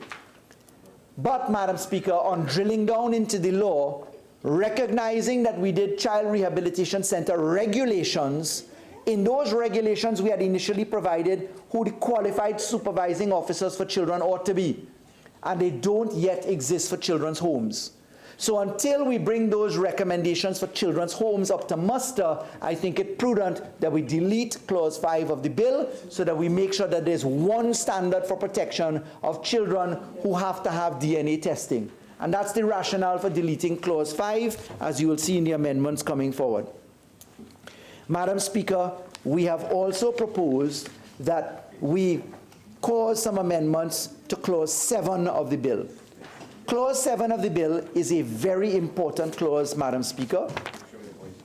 Clause 7 of the bill proposes an amendment to the State Liability and Proceedings Act and in an amendment to Section 27(1). Now, Madam Speaker, the amendment to the State Liability and Proceedings Act is a very important thing. First of all, the State Liability and Proceedings Act Section 2(2) describes who is the agent of the state that fits that category. And that law, Madam Speaker, is important. I'll put it onto the record. Clause 2(2) says, servant in relation to the state includes an officer who is a member of the public service and servant of the state, and accordingly, but without prejudice to the generality of the foregoing, includes a minister of state, a member of the armed forces of the state, a member of the Trinidad and Tobago Police Service, but does not include the president, any judge, magistrate, justice of the peace, or judicial officer, any officer, employee, or servant of a statutory corporation. And Madam Speaker, Section 27 is the ability for the controller of accounts to certify a payment and have it paid. So you have litigation. Litigation against the state is run by the Office of the Attorney General. The Attorney General under Section 76 of the Constitution is charged with the responsibility for criminal law and for civil law. In the civil law discharge, the State Liability and Proceedings Act, Chapter 802 comes into play. The Chief State Solicitor, the Solicitor General, they handle the litigation. When a judgment comes from the court, the High Court, there is an award that is made. Costs, a judgment, say damages, where the state has to pay. Currently in Section 27, they say that at any time after the expiration of 21 days from the order, and then it allows the litigant to go to the controller of accounts, have the controller of accounts certify the payment, and once the controller of accounts certifies the payment, it's a demand to be made on the state. And there is in fact case law, very persuasive and strong case law, that says that with respect to the immediacy of payment, it must be done immediately. Now, we do know, Madam Speaker, that the case law, for instance, the Permanent Secretary of the Ministry of Finance versus Financial Investment and Consultancy Services, it's a case coming out of the Eastern Caribbean Supreme Court, Court of Appeal of Grenada. In that particular case, Madam Speaker, it was held quite squarely, and also to be found in another case, which is that of Gary versus the Attorney General of Grenada, which is coming from the Privy Council, which has persuasive authority for our jurisdiction, the state can be put under a mandamus, meaning the court can order the immediate payment of the monies coming under Section 27. So let me break it down for you. Current law, Section 27, any agent of the state, somebody brings a claim, there's an award, there's damages, there's costs. Under the current Section 27, you can approach the controller of accounts. It must be paid immediately. The 21 days must go into effect. What does that mean? The state currently, Madam Speaker, has to consider its position. Is it going to appeal? But if you're going to appeal, the time frame for an appeal is 42 days under Part 64 of the Civil Proceedings Rules. If you are going to appeal, and you want not to pay, you have to apply for stay of execution, again under Part 64 of the Civil Proceedings Rules. So that is 42 days, and then you have to make an application to the Court of Appeal. You go to a single court chamber judge in the Court of Appeal. If that Court of Appeal judge doesn't give you the stay, you go to the full court. So what is going on right now, the state has observed a legitimate exploitation of an old piece of law where litigants are stepping aside from the state and going to get payment where there's an appeal outstanding. There may be a need for a stay, but worse yet, the certification is only going to be served in the current law to the Controller of Accounts. In other words, the practice has been they will not serve the Solicitor General and in fact not serve the Attorney General. And if you don't serve either of those parties, you run into a risk of paying something that you really ought not to pay. And when you pay out the taxpayers' dollars, you run the risk of not getting it back. So, Madam Speaker, we propose that we actually amend, and you'll see it in the circulated amendments, this clause, and this clause is going to be amended by inserting the time frame of 120 days. We are also going to ask that there's a certificate to be served upon and addressed to the Controller of Accounts and the Solicitor General, and that you must serve it on the Attorney General, just in case there are people outside acting and not the Solicitor General and Attorney General, Chief State Solicitor's departments. Madam Speaker, we also propose by way of amendments coming into the clauses that treat with the Litter Act and the Children's Act. Quite simply, Madam Speaker, we, in a run-through to look at perfection, we realized that we had omitted inadvertently in the bill some of the offenses which needed to be doubled, as we had done in the Litter Act, and in the circulated amendments, we're going to put that forward where we've omitted inadvertently to do that. We are looking in clause 17 as well to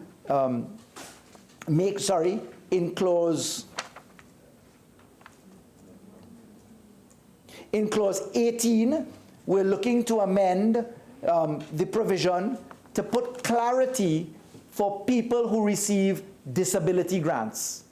What we're doing, Madam Speaker, is we're proposing an amendment to that clause to make it clear that adults are to be treated separately from children, but that you cannot double dip, that you cannot go into the zone where you're actually receiving two forms of benefit.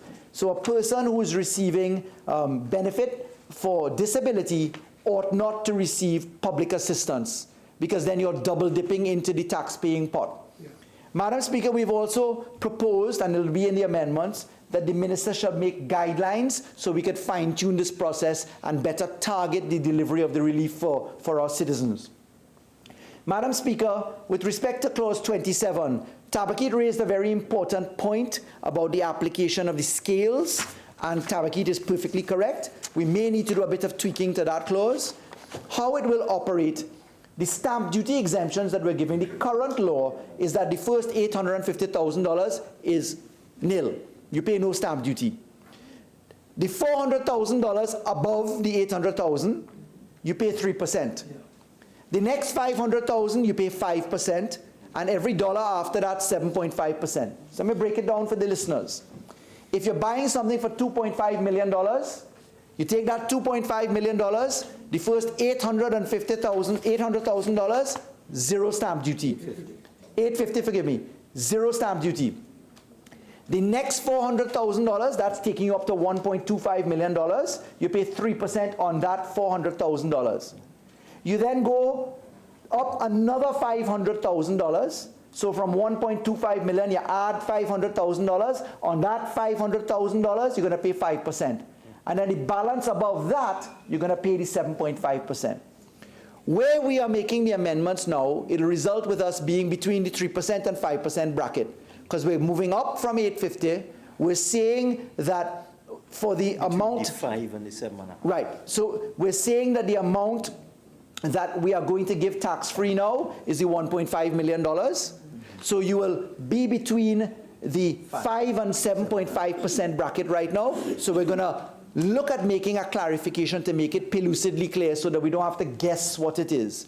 But there is a proposed amendment which we will put into circulation to treat with that, to make it clear. We too form the view that we should give some clarity to that. Madam Speaker, we're also proposing to treat with amendments. I've already dealt with it, 20, 21, 22. That's the compulsory retirement aspects. We had inadvertently omitted a section coming in clause 23, and clause 23 treats with... Honourable Member for San Fernando West, the original 30 minutes are now spent. You're entitled to 15 more minutes to wrap up. Should it please you, yes. Please proceed.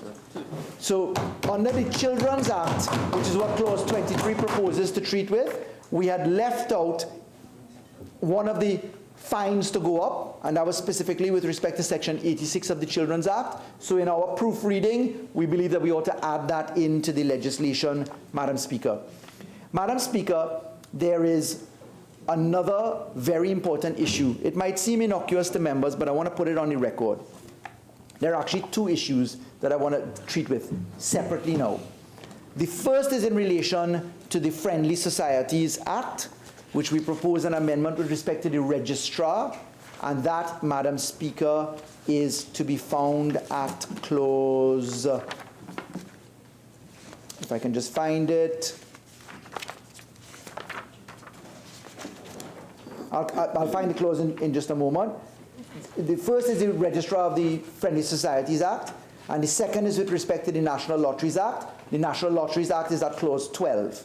So, Madam Speaker, when we're looking at these two positions, the Registrar of Friendly Societies is something which is really a legacy item in Trinidad and Tobago. The Friendly Societies Act, Chapter 3250, is an old piece of law. People may not know this, but at one point in time, as in the 19th century, we moved into the domain of moving out of indentureship and slavery, etc., the state had to find, pardon? Clause 19, thank you, Couva North. So clause 19 in treating with the friendly societies, this is a legacy item in Trinidad and Tobago. In the 19th century, we had to come up with mechanisms to support people who were dislodged from the traditional plantation economies then. In 1950, we came up with this particular piece of law. But quite intriguing, Madam Speaker, is to know that in 1950, there were approximately 364 registered societies. And here it is. The total membership in 1950 was 135,000 people. And that affected almost 25% of our country. And it was that one, that Friendly Societies organization, which thrived on mutual insurance organizations for working class. They were on the principle of each one help one. Something which I would love to see come back to Trinidad and Tobago today. Each one help one. Something that I know that is dear and close to the Minister of Social Development. And Madam Speaker, when we look to the Friendly Societies, we currently have 50 of them registered with an asset base of $70 million, servicing about 7,000 people. But here it is. 1950, 364 societies, membership 135,000. 1960, 324, membership 127,000. 1970, 302, membership 77,000. 1982, 242 societies, 60,000 members. 2016, 63 societies, 10,000 members. 2018, 50 societies, 7,000 members. But Madam Speaker, in complimenting the Minister of Labour for taking the friendly societies out of the depths of being ignored, the depths of desperation, the Minister of Labour took that challenge and this week alone gave out check distributions for people who had been waiting 50 years and 60 years, Madam Speaker, for their monies which nothing was being done about. And I wish to compliment in the most glowing terms possible that act of kindness coming from the Minister of Labour's dedication to ensuring that the poorest of our people are well served. So, Madam Speaker, the fact is that the Friendly Society currently requires a public officer to work as the registrar. But, Madam Speaker, when you look at the Trade Unions Act, that's not the same. When we look at the Trade Unions Act, it is just a legal officer. And the fact is, we can only get this improvement if the Ministry of Labour has the ability to work outside of the public service if necessary. And that's an important tool that this Parliament can give to allow the excellent work that the Minister of Labour has done to come to fruition and continue. Madam Speaker, I'll deal with the National Lotteries Act, which is clause 12 of the bill. And in treating with the National Lotteries Act, it's important to note that currently the National Lotteries Act has a very limited purpose. The National Lotteries Act, Chapter 2104, has its powers and duties set out at Section 9 of the Act. And Section 9 of the Act is extremely limited in its context. Section 9 of the Act applies only to purposes that manage the strict provisions of general powers and duties of the board confined to issuing tickets, fixing number and prices of tickets, appoint and remunerate agents for sale of tickets, prizes, etc., etc. Currently, Madam Speaker, in contemplating how the government is going to move this country forward in the right direction, in going to e-payment, Madam Speaker, in making sure that this society goes cashless so that you don't expose people to robbery, you don't expose them to long lines waiting, you don't expose them to not being able to account for where their money comes from, because that's a side of the equation as well. We are proposing that the National Lotteries Act include a specific power, Madam Speaker, to allow them to go into transactions with the state, Madam Speaker, for the payment of monies. And Madam Speaker, when you look to clause 12 of the bill, we are looking specifically at the language as follows. We're proposing that Section 9 of that National Lotteries Act be amended, keep Section 9, put it as subsection 1, but in subsection 2, we're adding in, notwithstanding subsection 1, the board may facilitate the payment of monies to a public body by electronic or other means. Let me repeat that, to a public body by electronic or other means. Secondly, we are saying that a public body has the meaning assigned to it in Section 4 of the Public Procurement and Disposal of Property Act. Let me unfold and unwrap that. What we are saying as a Parliament is that national lotteries will, by this amendment, be capable of removing itself from monopolistic tendencies where they have to rely upon a third party doing service. National lotteries can now come into the equation where they will own their own hardware, have licensed software, and facilitate e-payments to public bodies, which, as you know, under the Public Procurement and Disposal Act, is a wide-ranging sector which touches almost every entity that receives public monies, Madam Speaker. And that is a dynamite provision, this clause 12 of the bill. Members may not understand it, but this has the ability to change the shape of our country from a decency point of view, from understanding the good treatment of our citizens, from a dignity point of view, and very importantly, to eliminate corruption, Madam Speaker, because we are now targeting payments by secured mechanisms as opposed to cash. And as every member here knows, cash corrupts. And cash in public institutions corrupts, Madam Speaker. So, Madam Speaker, this is no simple bill. This is a very far-reaching piece of legislation. Tabaki talked about children and the Children's Authority being underfunded. Regrettably, I must remind Tabakit that the Children's Authority, when there was the world of money available to it in the period 2010 to 2015, when it was raining with money in box trains, which obviously haven't worked because they haven't solved any flooding, billions of dollars in box trains, billions of dollars in contract, the Minister with responsibility for the Children's Authority under the UNC came to this Parliament.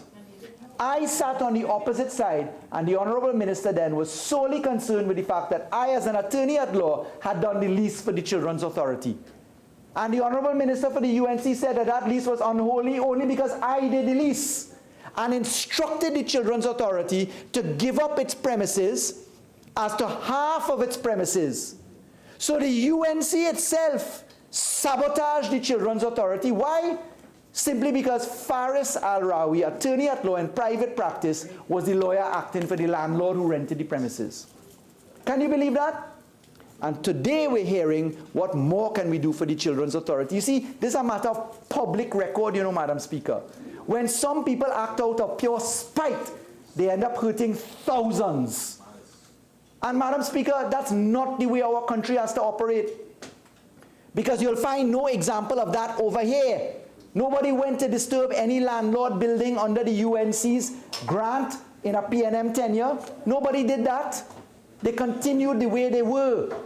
And there's a lot more to that, as a matter of fact, where there are clear relationships and other positions available. But that, so long as it's value for money, it's done with distance, it ought to stand as proper.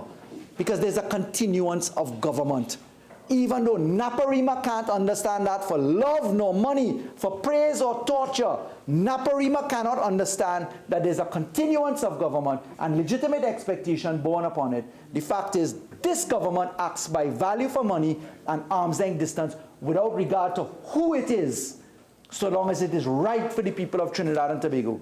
So, Madam Speaker, I compliment the Minister of Finance for an excellent piece of legislation built on the back of a fantastic budget. I am very pleased for the hard work of the many public servants that were engaged in this exercise. I thank Tabakit for the exhortations and philosophical underpinnings rendered by him. But Madam Speaker, we as a government are very satisfied that we know what we are doing and that we are ultimately creating law for the good governance of this country. I thank you, Madam Speaker. Member for Caroni East. Madam Speaker, it gives me great pleasure to speak for a while on this, this bill. Unfortunately, we were first served with a document on Friday when we were about to leave Parliament to tell us that we have to return on Wednesday, 4 days later, with this. And this morning, when we were here, we were given this proper bill for debate this afternoon. It's unsatisfactory. The government must be able to understand its legislative agenda and give adequate notice. The minister knows that he has to pass this piece of legislation so that he can implement it on the 1st of January, because he has to do it here, then he has to go to the Senate. It is a finance bill. We all know you have the majority. We cannot object to it. You will pass the bill here. It goes to the Senate. The Senate has no vote on it. It will be passed in the Senate. But all we ask you is to give some respect to the legislative process, the legislative agenda, and don't bring things in the teeth of the night as you're accustomed doing for us to debate from time to time. Yeah. Thank you very much, Member, for giving way. I didn't give way, you know, Yeah, I thought this stand up quite all. Madam, we gave proper notice in relation to this. No, we gave proper notice. And so it is really unfair and disingenuous for the member to be stating otherwise. We gave the requisite notice, and we moved the proper standing order to ensure that you had proper notice. That is not fair. Yeah. Madam Speaker, I thought she was going to stand on the procedural notice, but I was strict there. Anyway, we are off that point. We off that point. Remember, you know, in terms of trickery has a certain connotation. And I heard, but the member give way. I heard that. Okay, so please. Go further in that, Madam Speaker. The other issue is that the budget statement of 2019, I read it through again, Minister of Finance. I looked at it over the weekend, and a number of the things that you have brought on in this bill had not been spoken about in this budget statement of 2019. And all I saw on the 2019 budget statement were a few areas for consideration for January 2019. But here we are today with a miscellaneous, an act to provide for the variation of certain duties and taxes, and to introduce provisions of a fiscal nature and for related matters. And here in this bill now, we have so many new areas to deal with which were outside of this budget statement of 2019, which you presented in October, September, October. But nevertheless, we are here.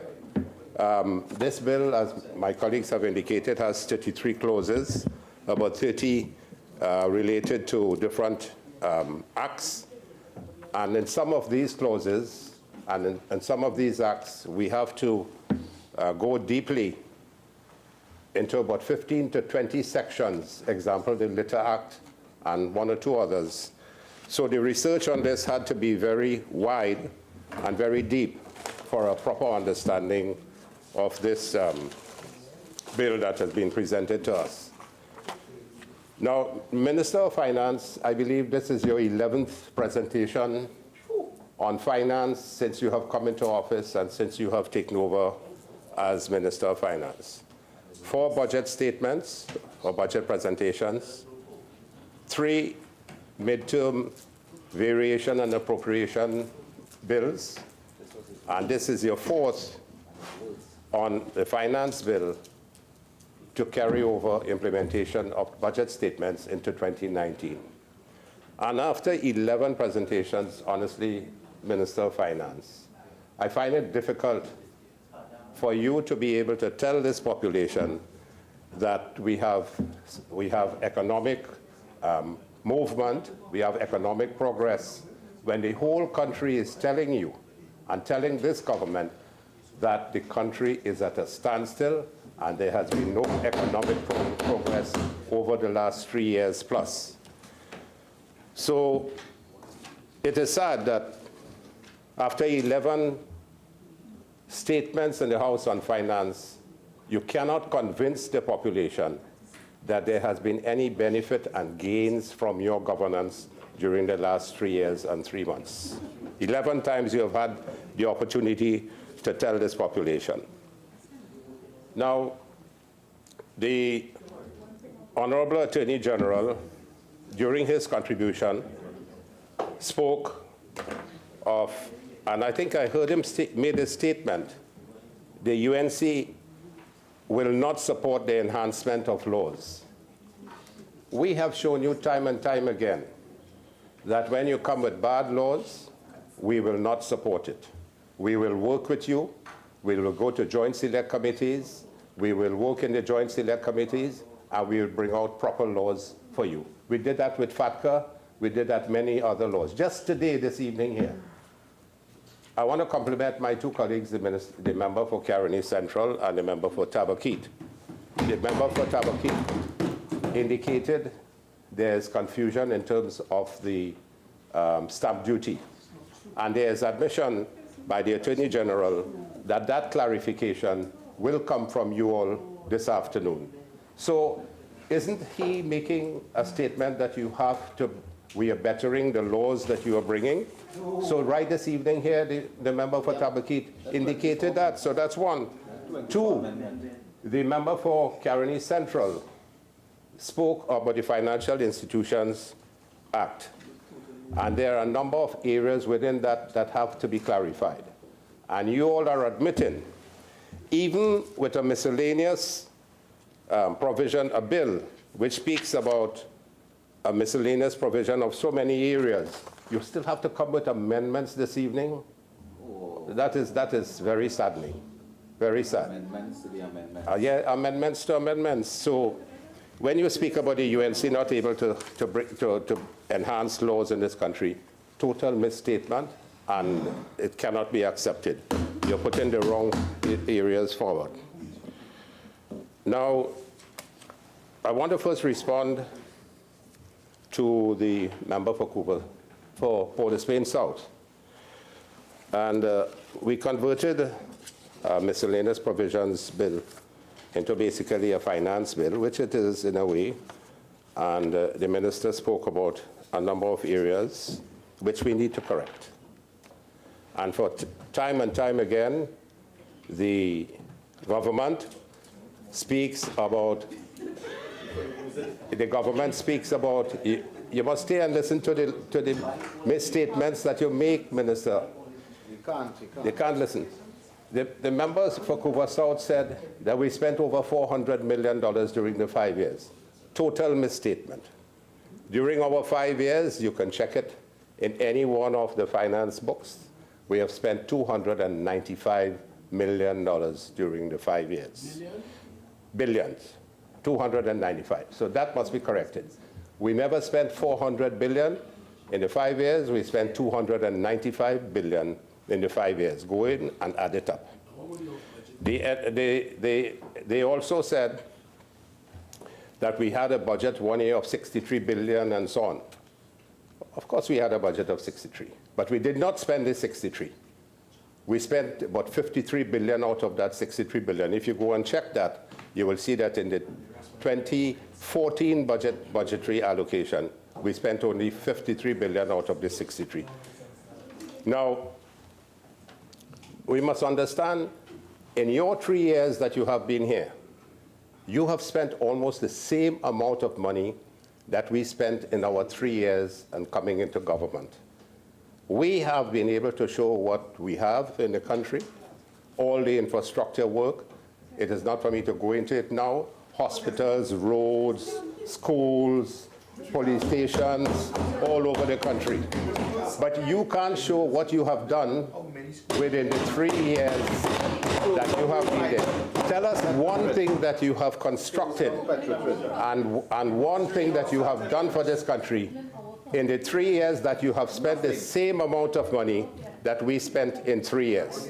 You have spent the same amount, and you cannot show anything, any edifice or anything of importance that you can tell this country that in your 3 years and 3 months so far that you have been able to do this. So I will want to debunk that. When we came into office, Brian Lara, 100 million more. Brian Lara cost $1.2 billion when it was supposed to cost $200 million. That is a shame on the Treasury. Now, when we came in, Madam Speaker, we met a $20 billion fiasco. We were owing $5 billion to contractors, $5 billion. And when we left, we were able to move the Heritage and Stabilization Fund from 3.5 billion US to 5.6 billion US. We were able to leave in the foreign reserve 11.5 billion US dollars, almost 11 months of import cover. Translate that into TT dollars, we left $117 billion TT equivalent for the BNM government coming in. $117 billion were left for you. And you have gone on, you have borrowed $22 billion so far. $22 billion in the 3 years you have borrowed. You have carried a debt to GDP ratio close to 72%. Wow. And you're now owing for Petrotrin close to $9 billion. So where are we now? That is the state of the economy at the moment, Madam Speaker. That is the state of the economy. And despite that, you raided the Heritage and Stabilization Fund of about $2.1 billion US. So those are the facts. And then the member for Port of Spain South. I'm not giving you. 48-4. The member is accusing us of raiding. All right, I withdraw that statement. All right, I withdraw. Carney East, you withdraw. Yes? All right, they had the fund and they did not use it appropriately. Biggest raider. They did not use it appropriately. And not using it appropriately. It has also another kind of connotation. So I'm sure you could find another way. They depleted the funds, Madam Speaker. Yeah, depleted. Now, every day we hear the government saying we're going to do this, we're going to do that. And a member for Port of Spain South, a very nice person who we have a very lovely relationship. I know long before many of you were around in politics, we knew each other from those days in 2007 and so on, 2007. So that's, but the member for Port of Spain South spoke about a revenue authority, a CSO, a statistical institute. We're hearing that from day one. PNM speaking about we're going to bring in a revenue authority, we're going to have a statistical institute, we're improving the CSO. Where are they? They're not there at all. So only promises being made all the time, and you're not able to fill these promises. The member also stated about stimulating the housing development. Well, my colleague from Oropuch East can possibly deal with that.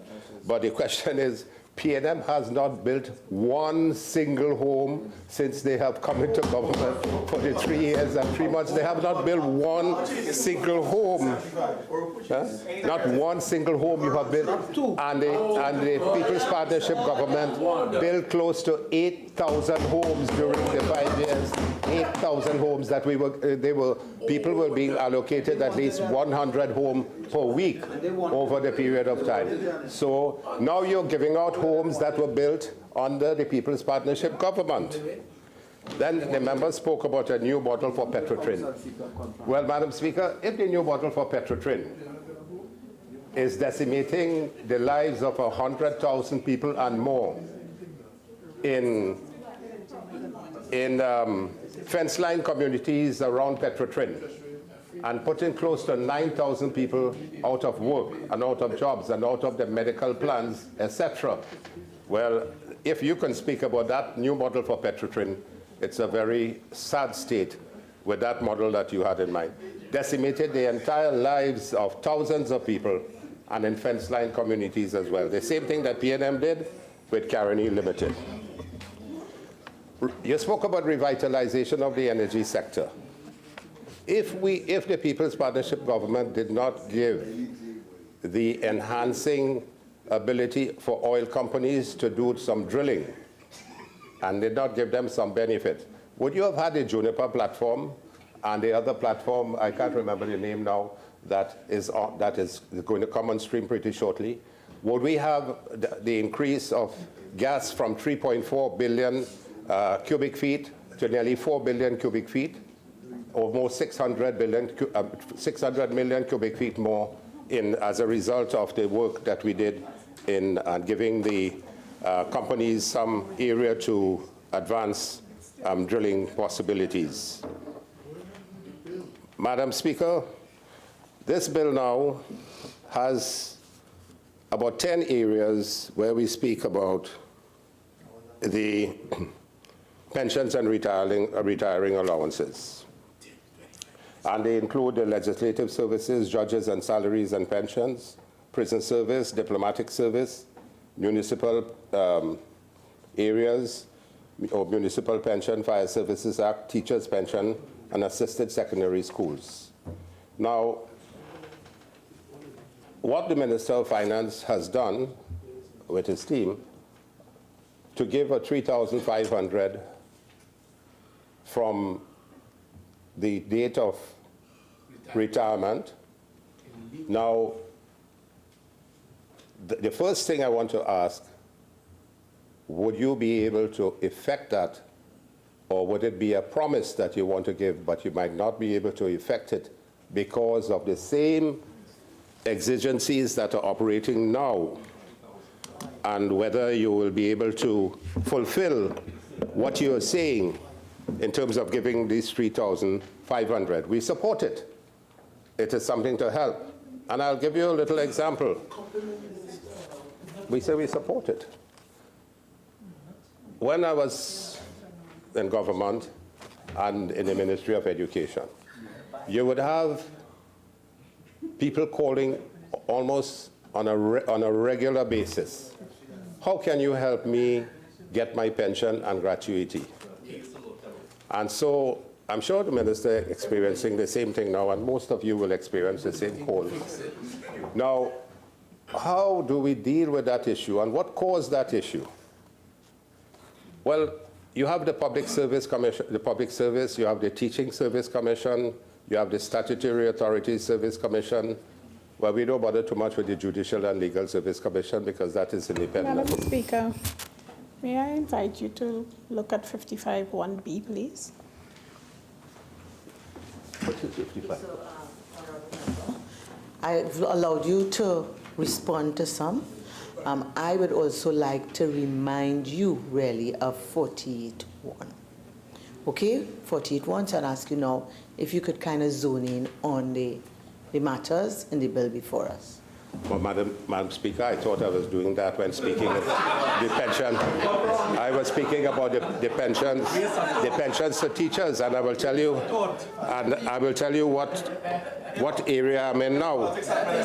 The pensions to the teachers is clause 21.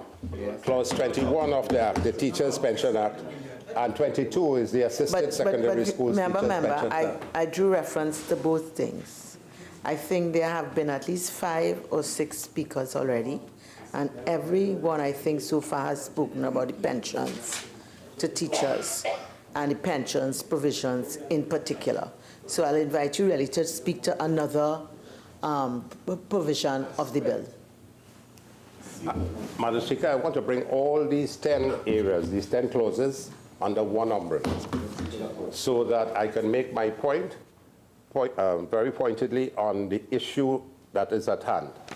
The issue at hand is that we, as a government now, and governments in the past, have been unable to computerize and bring to IT skills the documents of the thousands of public servants and teachers. And therefore, when these commissions have to work and the members in the various ministries have to work with documents that are not up to date, they have difficulty in producing the end result. So no matter whether the Minister of Public Administration asks for things to be given within a 6-month period, I wish her well, but until we able to computerize and document the thousands of employees' files in computerized version and be able to transfer that information from point A to point B. I understand the Minister of Finance is making some movement forward in having the files documented and noted so that they will know where the files are. But the time has come for us as a country to be able to bring the information technology to the system of having all public servants, teachers, etc., which might be about 40,000, so that their files and documents could be seen readily, and you can note when they are going to retire, so that you will not find yourself in the difficulty. At the moment, if there is difficulty in determining how to give your payments in terms of pensions and gratuities, the ministries complete their work generally. Speaker, Standing Order 55(1)B, please. What? No, nobody mentioned that. Said that. Honourable Member for Caroni East. I am certain very early in the day, the member for Caroni Central spoke about Iris and so on. The member for Tabakit spoke about the number of students that UWI was turning out with all these computer degrees and employment in the same thing. So with respect to pension and the records. So I'll ask you to move on to your next point, please. But I want to summarize it and say that we need to bring information technology to the forefront. Yeah. Okay, so if you're just going to make your final statement on it. Yes, I'm moving on. Meaning a sentence and move on. Right, sure. Okay, thank you. I want to come to the clause on administration of the Justice Department, the deoxyribonucleic acid. Now, I don't think anybody spoke about that. We will remember that. Isn't it that the Attorney General made the point that this is going to be deleted in committee? I am very certain if we didn't hear it when the bill was moved, the Attorney General a short while ago said that. This is clause 5. Well, I probably didn't hear it, but here it is on the document, Madam Speaker. So I made mention of it. If it is going to be deleted, we accept that it's going to be deleted. So you change your mind. That's why we said you, in the miscellaneous provisions of this bill, you bring in amendments at this time and telling us. So we studied it, and then you come today and you're telling us you delete it. I mean, how unsavory that is. That's what you say, but we don't know that. I'm very happy that you're able to provide some degree of comfort to the judges and the judges' salaries, because they have been crying in the wilderness for a long time about not being able to get their pensions. And even $3,500 is still something that they will accept. But I want to ask the Minister of Finance, if a judge's salary, a judge's pension is about $7,000 or $8,000 per month, and you pay them $3,500 as soon as they demit office, what happens to the other? Madam, What is the point? you're allowed. That's the sentence. Just 1 minute. I am again asking you to look at Standing Order 55(1)B, ma'am. You come to frustrate me. We're still You're talking frustrating me. about the same thing.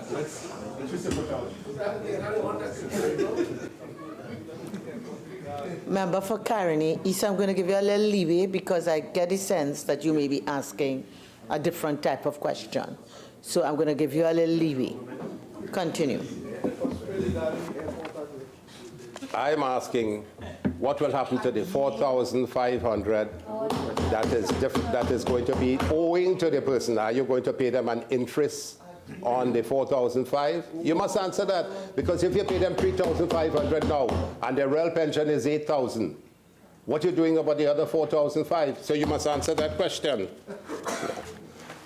The other areas about the Child Rehabilitation Center, which is Chapter 1305, and that is Clause 9, Madam Speaker.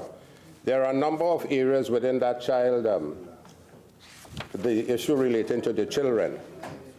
But one of it that gives me a little difficulty is the issue of the employment of children at age 16, because the Children's Act has that mention, and there is a fine for that.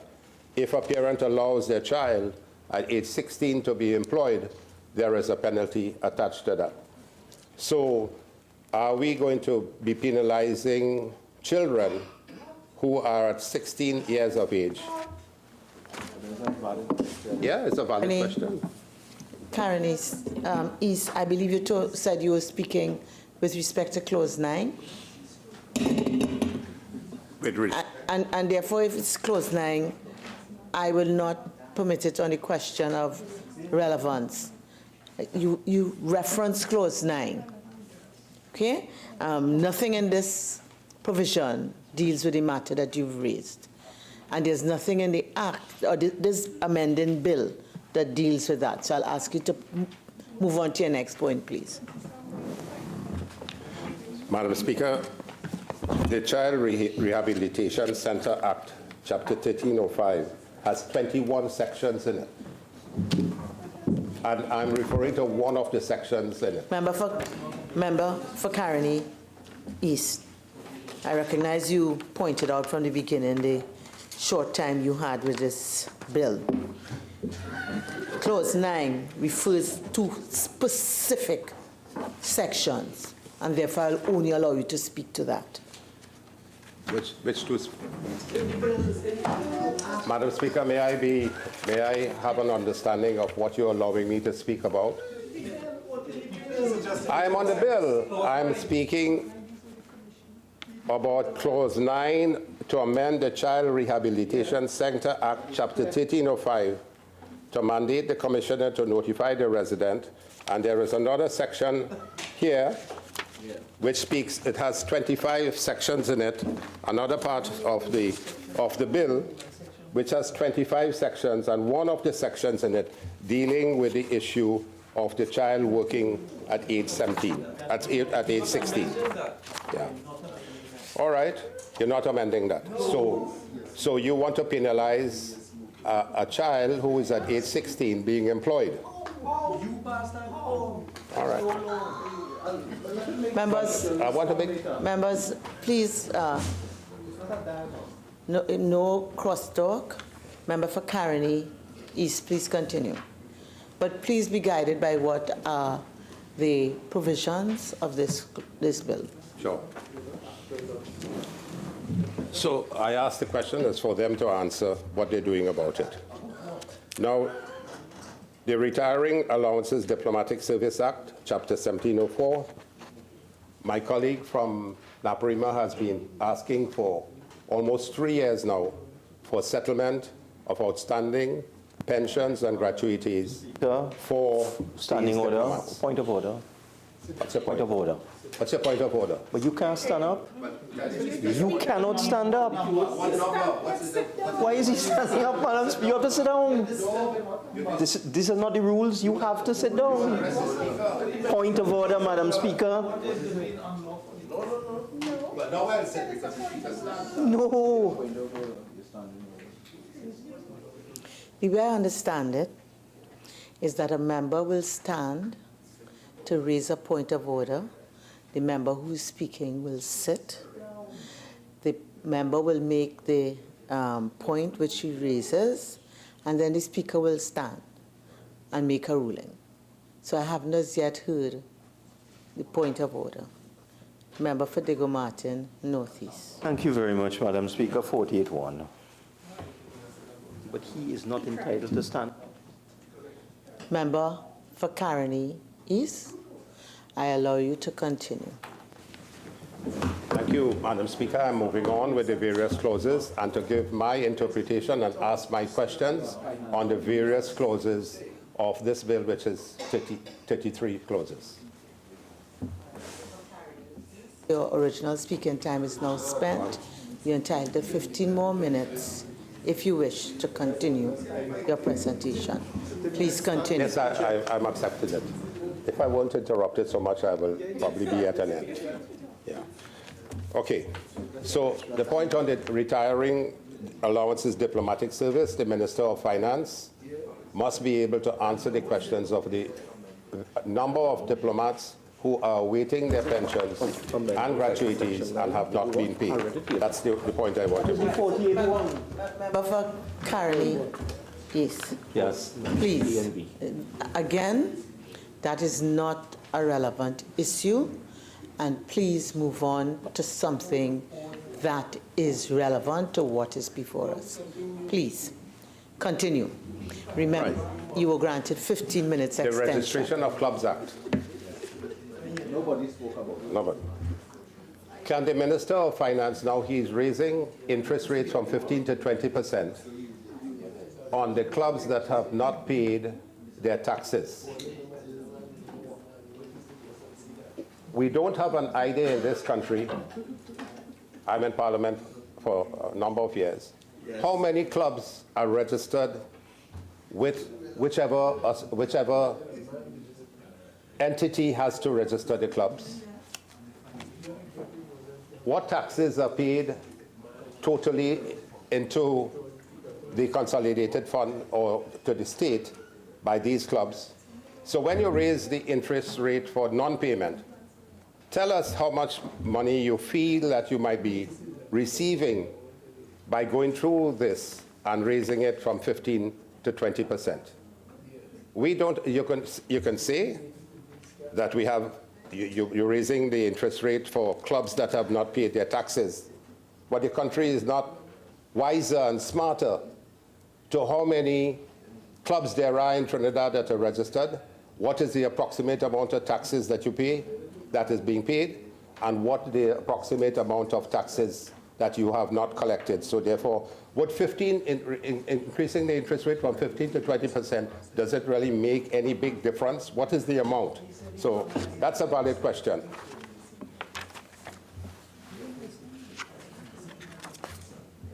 I wouldn't go into the Pensions and Widows and Pensions Act, because that is incorporated into the whole area of the funding that has to be the $3,500 that is given, that will be given every month. My colleague spoke about the municipal corporations. I wouldn't go there, but I want to ask some questions on the Litter Act. The Litter Act, Chapter 3052. The Litter Act states about doubling the fees and penalties. But they also speak in it, in the law, a person who without reasonable excuse deposits any litter in or any public place other than one, in a receptacle place for the purpose of collecting it, or two, in or at any approved site, and they go on to specify a number of things. In or any public place, whether inadvertently or otherwise, a person who transports in or on a motor vehicle or trailer along any motorway, and so on. Member for Caroni East, on the question of relevance, you've taken us to clause 17 of the bill. Could you please assist me in which clause you're addressing, which subclause of clause 17? Clause 17. You are not. You don't even know what it is. I'm speaking about the act in itself. So what is happening now? Yes. East, I've asked you to assist me with respect to which subclause of clause 17 you're referring to, because while clause 17 deals with the Litter Act, not in its entirety, it just deals with particular sections and subsections of the Litter Act. Sure. So that if what you're speaking of refers to one of these, I'm referring to subclause 3A, 1 and 2. Subclause 3A, 1 and 2. And subclause 3A, 1 of the Act says a person who transports in or on a motor vehicle or trailer along. That I have to, Madam Speaker. Just 1 minute. Just 1 minute. Member for Caroni East, everybody has a right to raise a valid objection under the standing orders, okay? Clause 17 deals with section 3(6), section 3A2, section 4, section 6(4), and section 9(2). If it is that your section that you just referred to doesn't fall under one of these, I would ask you to move on, please.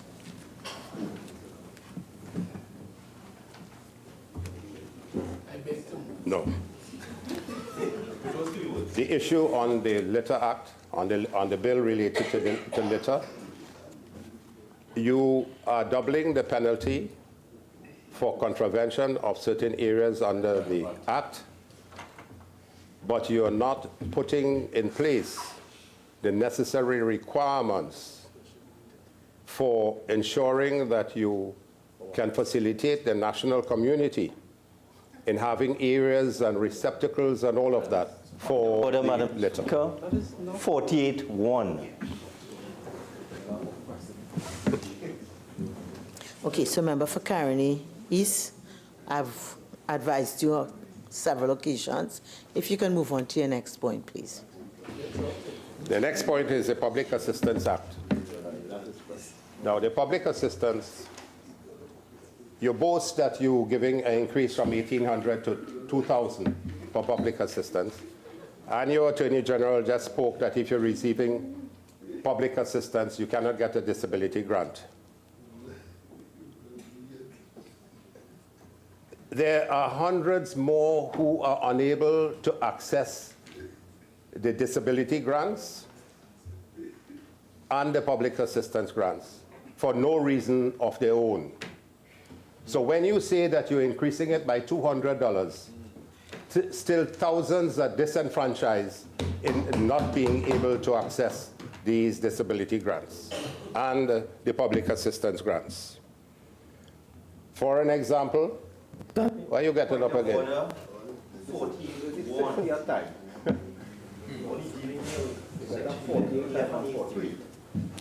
Okay, so Member for Carneys, I'll just give you a little leeway to develop that and move on to your next point. Okay, please. I think I just almost completed the point on that. That you cannot boast as a government. You cannot boast as a government that you are doing. Yeah. Madam Speaker, 15,000. I'm just giving you some protection because I'm not hearing you. Member for Carneys. Madam Speaker, I'm so happy that you're giving me protection against these guys on the other side. I'm so gratified. All right. No, but the public assistance, you cannot get up and boast to the country that you're increasing it by 200, really, when there are thousands more who are suffering. You're really doing nothing under the social system for helping these people. I spoke about the teacher's pension, and we hope that there will be some quick amelioration to these teachers who are still waiting for 2 years and 3 years. Yes. With pensions en masse. Member for Carney East. Yeah. I know you have a certain penchant for education. Please continue to your next point, please. Right. Madam Speaker, the other points that worth consideration and worth elucidation, I leave that for my colleagues with a better understanding and who have a more in-depth knowledge for, yes. So when the government speaks about us having to improve the laws across on that side, and we have shown them time and time again that we were able to help them to improving the laws that, and improve on the bills that they have brought forward. It is because of the brilliance on this side.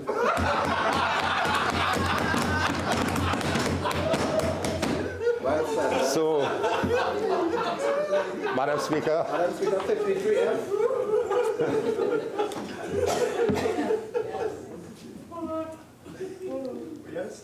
Even though sometimes I enjoy when we're in a lighter spirit than a very adversarial one, we still have to remember the decorum that is required here. And therefore I caution all members to please comply with that standard.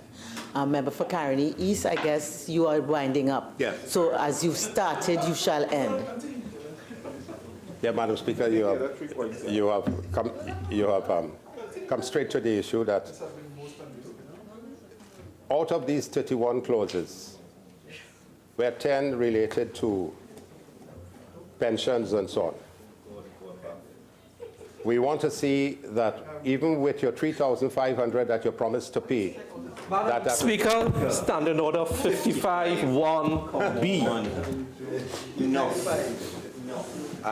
Member for Carneys, unless you have another unrelated point to make, one that you have made before, I will therefore invite you to come to an end to your contribution.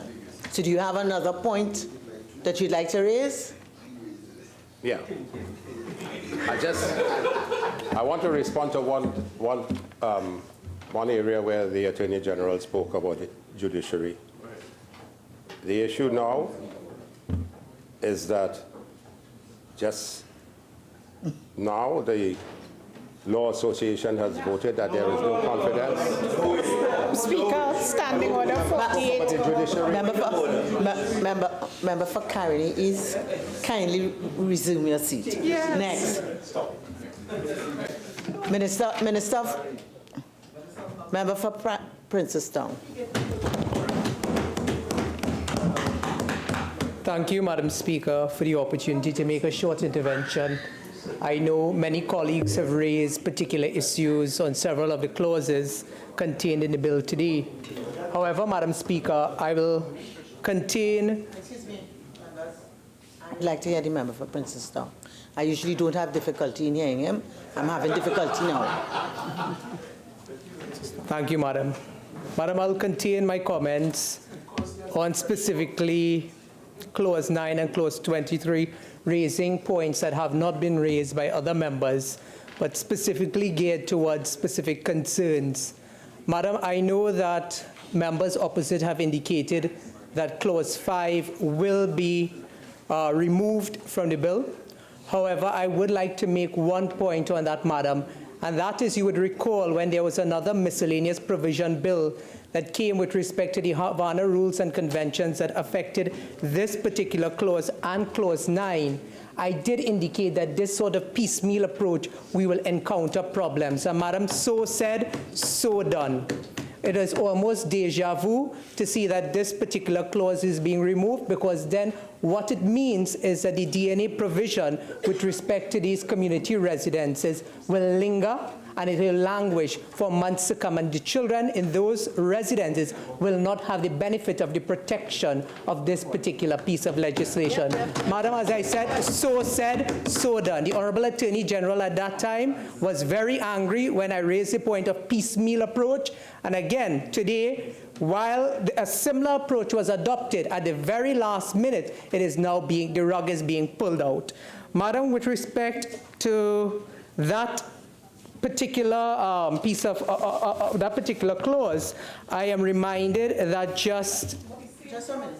Is this Clause 5? No, ma'am. Sorry, I was going to Clause 9. Clause 9. Okay, thank you. Thank you, Madam. Madam, with respect to Clause 9, as I was moving on with respect to that particular clause, I just wanted to raise one particular point with respect to Clause 9. And Clause 9 says that the clause seeks to amend the Child Rehabilitation Center Act, Chapter 1305, to mandate the Commissioner to notify the resident, the alleged perpetrator, and the person who made an allegation of findings. While, Madam, I think that it is laudable and notable, because I do see the merit in this particular piece of legislation, I do wish to caution at this point as well that there is another flip side to that that has not been dealt with, and I'm almost certain that we will come back in another piecemeal approach to deal with the tribunal as with respect to the abuse of the said commissioner contained in Clause 9. I just wanted to point out that and put that on the record. I would hope that the Honorable Attorney General at some point, I know the Minister of Finance may not particularly address this particular concern in Clause 9, but I know the member for San Fernando West, certainly. Could you just please clarify, expand on the point you were just making?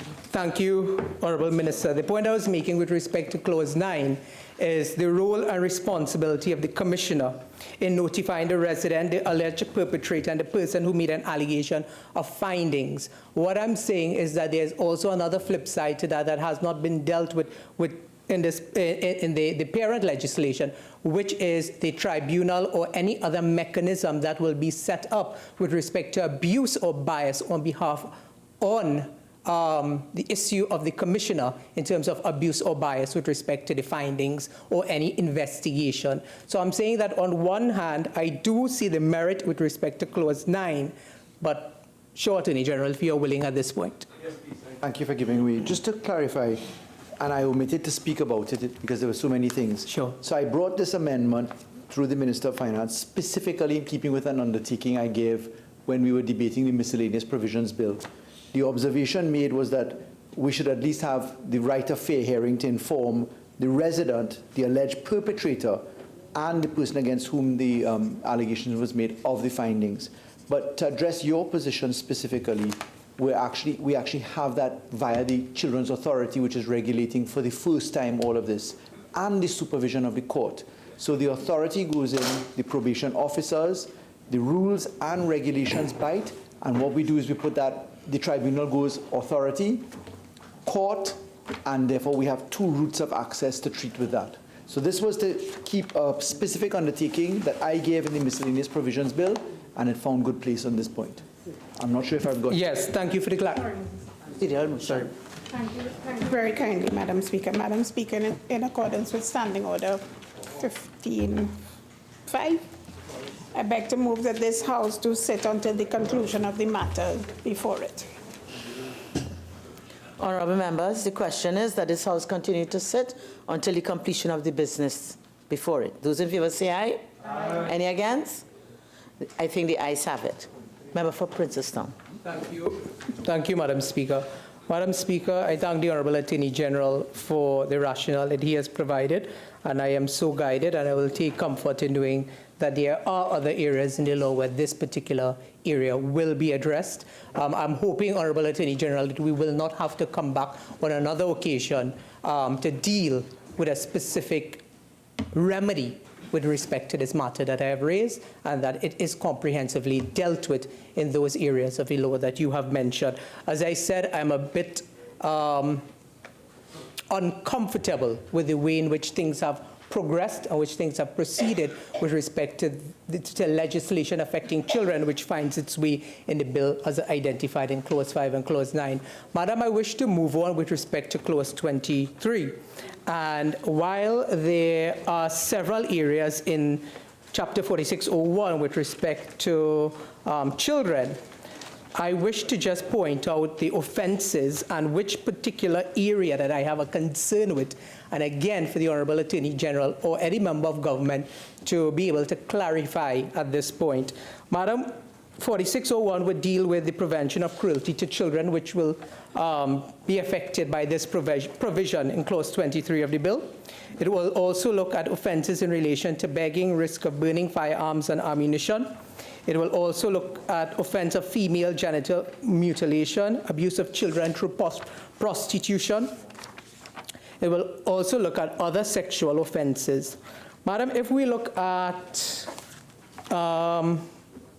this particular clause with respect to Section 25(1) of Chapter 4601, you will see it says where a person has on at least 2 early occasions met or communicated with a child in Trinidad and Tobago elsewhere by any means, including the internet, for the purpose of sexual grooming, and he attempts to meet or travel for the purpose of meeting the child in Trinidad and Tobago or elsewhere with the intention of doing anything or in respect of the child during or after the meeting, which if done in Trinidad and Tobago would constitute the commission of an offence under Part 5, and this part the person commits an offence.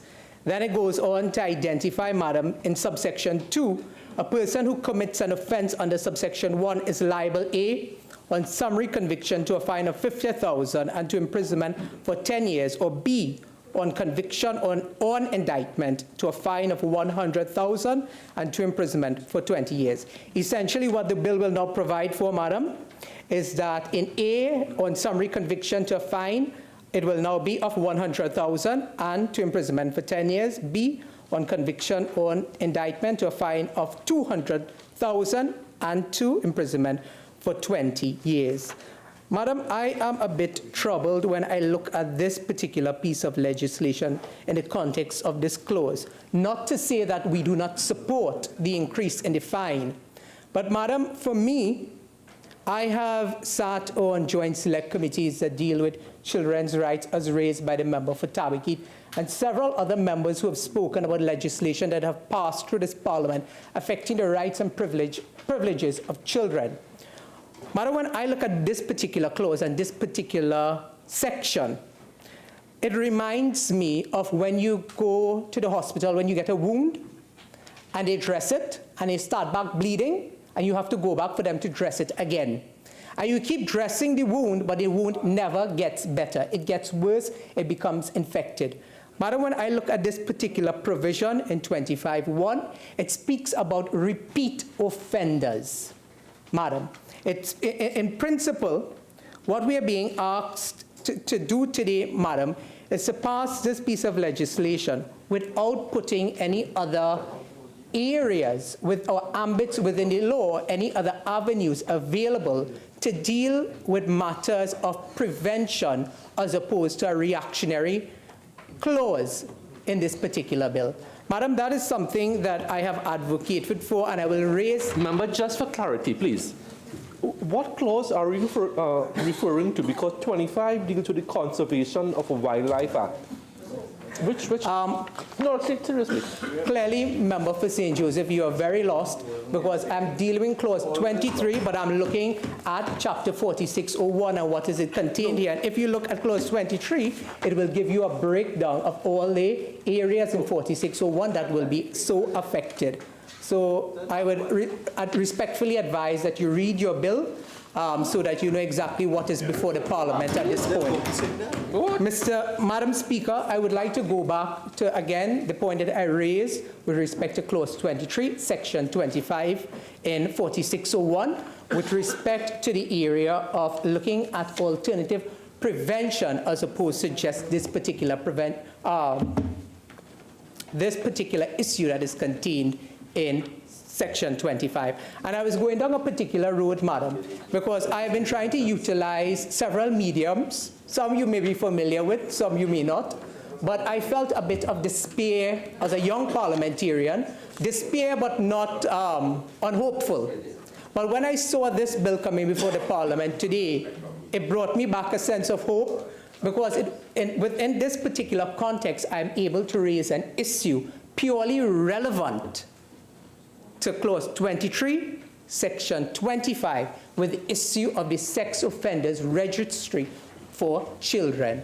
Madam Speaker, the member for Tobago East confirmed in this very Parliament on March 23rd, 2018, that the sex offenders registry had been completed.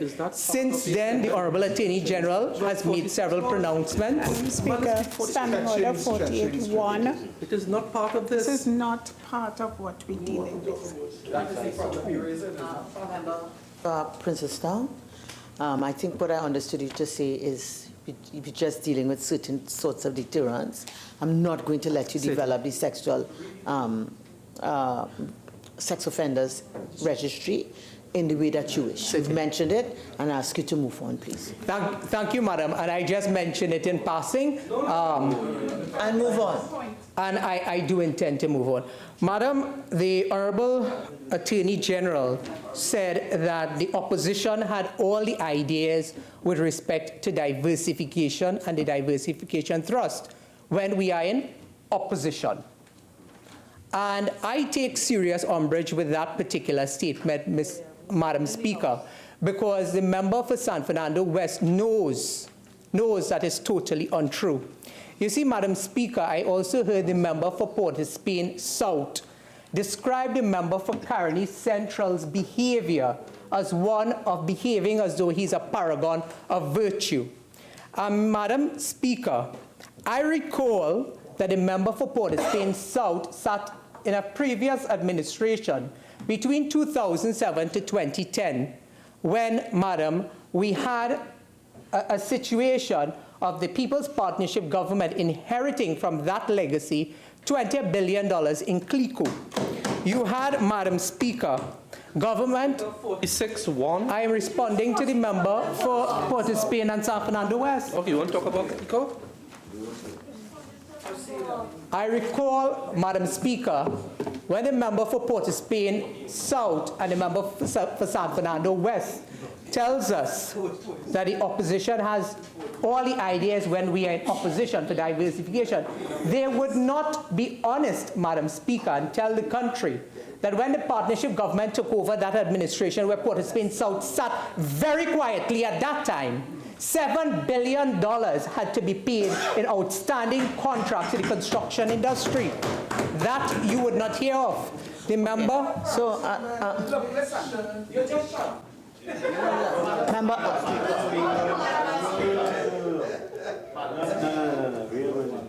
Member for Port of Spain.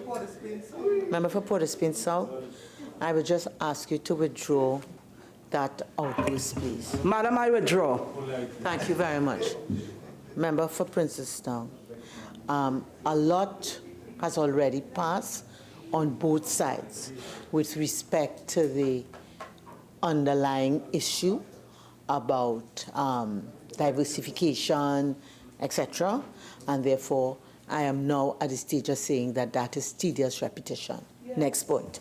Certainly, Madam. Madam, I will move on. As I said, I would have confined my contribution to the specific issues that were contained in 5, 9, and 23. I think I've dealt with that. I have heard some explanations provided by the member for San Fernando West. As I said, I'm not totally comforted by it, Honorable Attorney General, but at this occasion, I know we will have another opportunity to measure you and take you at your word.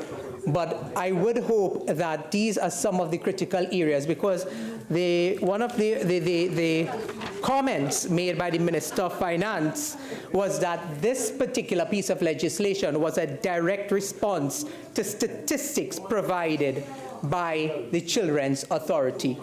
Madam Speaker, we were also told about the importance of these pieces of legislation. I remember the member for San Fernando West boasted about the work of the member for Tobago East, and while I know some work has been ongoing, I look forward that much more needs to be done. Madam, in that context, I wish to really lend my support with respect to some of these provisions. However, I do not have 100% faith and confidence, as I know, Madam Speaker, one thing is said on this side of the House, another is said on that side of the House. But we can always be taken forward, Madam Speaker, because we follow. We have a history.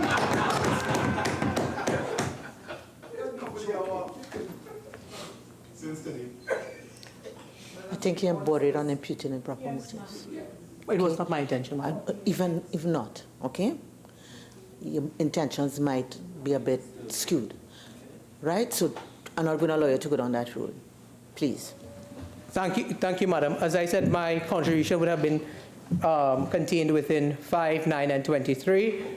As I've indicated already to the Honorable Attorney General what my concerns are, and I hope that we will not continue to see a similar pattern with piecemeal legislation, and that some of these areas will be addressed comprehensively within the parent law, so that they will not have to continuously bring legislation to the Parliament and then at the very last minute pull the clauses. Thank you, Madam Speaker, and for the opportunity to be able to make a short contribution. Minister of Finance. Thank you, Madam Speaker. Madam Speaker, I've tried with great difficulty to discern a relevant point made by honorable members opposite. I've struggled with that assignment. Yes. I've agonized over it, Madam Speaker.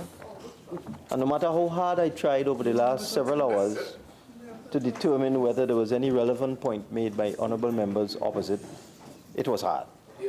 It was really hard. I would say that the closest that a member came to making a relevant point was when the member for Tabakit queried something that is already in the law, but he was of the view, Madam Speaker, that it required clarification. For the avoidance of doubt, the present law with respect to stamp duty for residential property for first-time home owners has a sliding scale of stamp duty in which, or by which, the first $850,000 in value of a property, dwelling house, land and building, for a first-time home owner is exempt from stamp duty. The next $400,000 attracts stamp duty at a rate of 3%.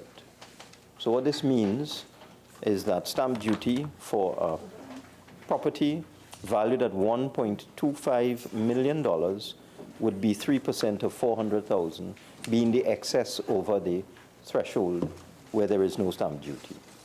Thereafter, for the next $500,000, after the 400,000, stamp duty is applied at a rate of 5%. And after that, which takes it up to $1.75 million. And after that, stamp duty is applied at a rate of 7.5%. Since we are increasing the threshold for complete exemption from stamp duty for land and building, residential dwelling house, for a first-time home owner to 1.5 million, it falls between the 5% band and the 7.5% band. The 5% band would begin at 1.25 million and would end at 1.75 million. So the $1.5 million threshold falls in the middle. So for the avoidance of doubt, to assist the person who called the member of Tabakit or messaged him, and for the general public and for honorable members opposite, the stamp duty on the first $250,000 after the $1.5 million exemption has been applied would attract stamp duty at the rate of 5%, being in the middle of two bands. And thereafter, when it hits 1.75 million, it will attract stamp duty at 7.5%. And we are going to circulate an amendment to this bill that makes that crystal clear. So there's absolutely no room for interpretation or misinterpretation. With respect to statements made repetitively by the member for Caroni Central, who went on and on and on about the concept in his wild speculation that for the Sandals Hotel, we might somehow utilize a particular provision in this bill, which now amends the Financial Institutions Act and the Insurance Act to deal with the whole issue of a connected party and the amount that any financial institution can invest in a bond as a percentage of its paid-up capital. What the member for Caroni Central missed is very unfortunate, because it's written in plain and simple English, is the fact that the adjustments to the Financial Institutions Act and the Insurance Act apply only to a wholly owned state enterprise. And therefore it is impossible for the government to invite investment in a company to do the Sandals Hotel or anything else, and then apply this amendment to that entity.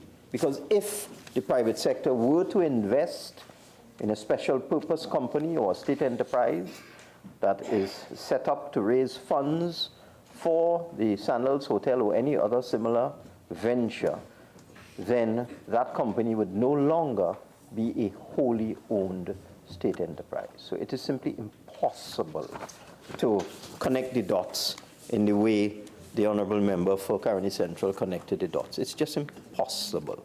This provision applies solely and only to wholly owned state enterprises such as the National Investment Fund Holding Company. And it is designed to correct a lacuna in the law, where one law provides complete exemption for government or state enterprise debt in terms of bond issues. One law does, and another law does not. And it is clear that over the years, in fact, it's different sections of laws. Over the years, the drafters simply missed that point. So what we're doing is simply correcting an anomaly. In many other countries, Barbados is one, for example, government debt does not attract any of the limitations of investments by banks in terms of bond issues. It's exempt. So that we are simply doing a similar thing.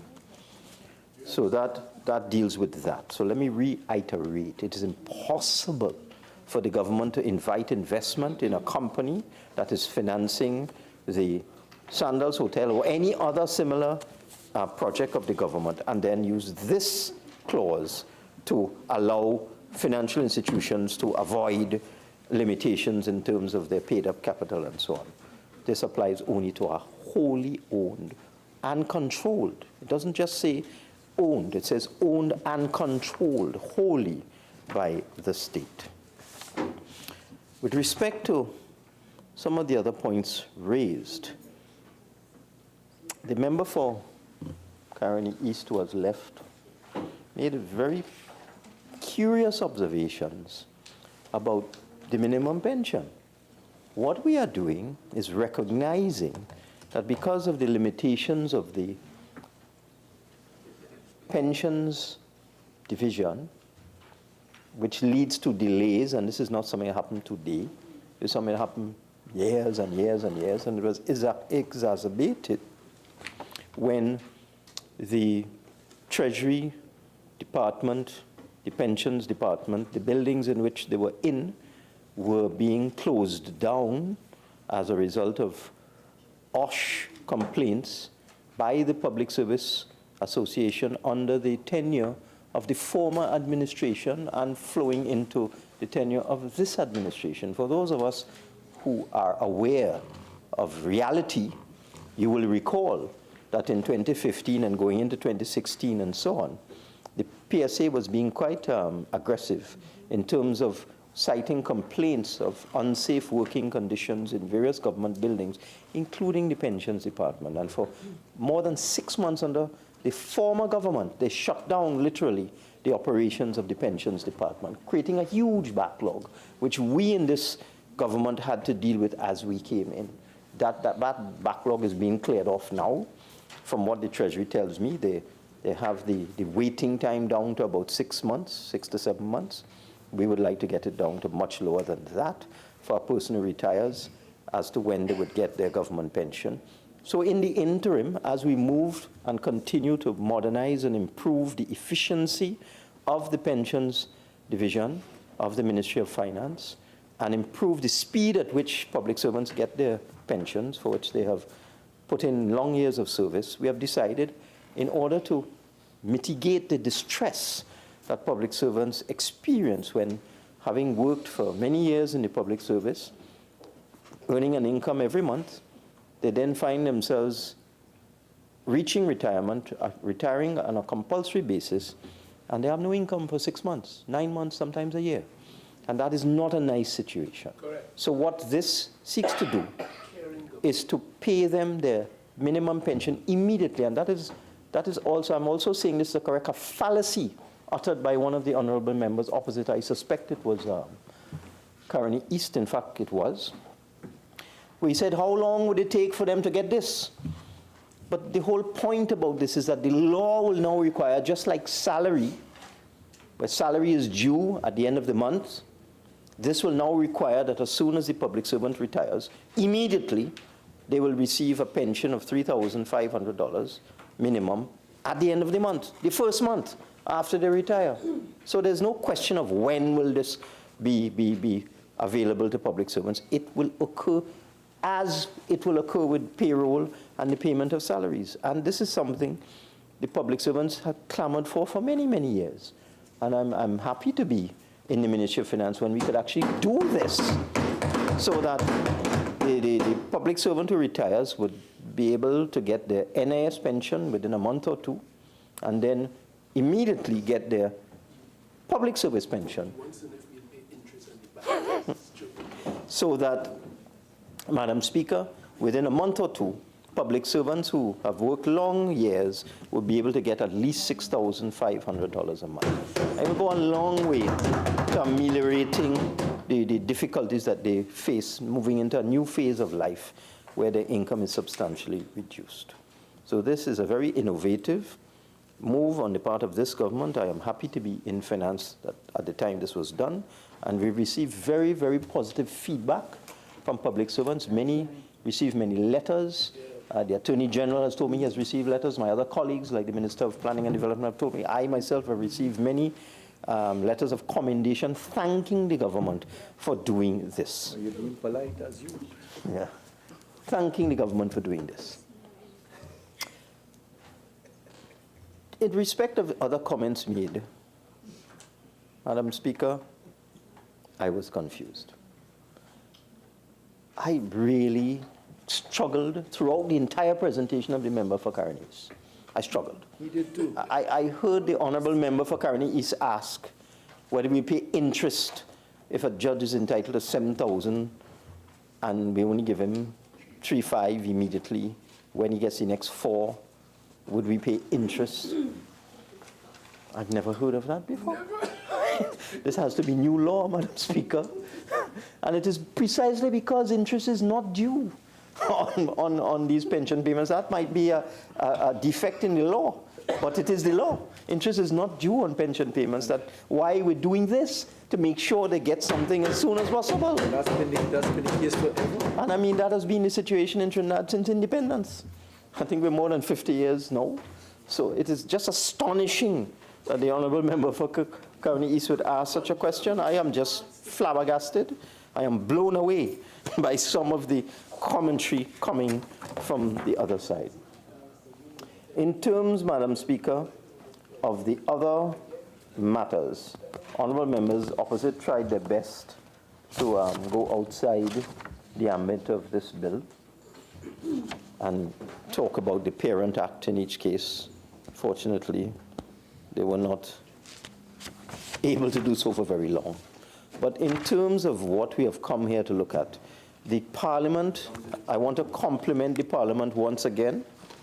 For yet another time, the Parliament produced Bill Essentials.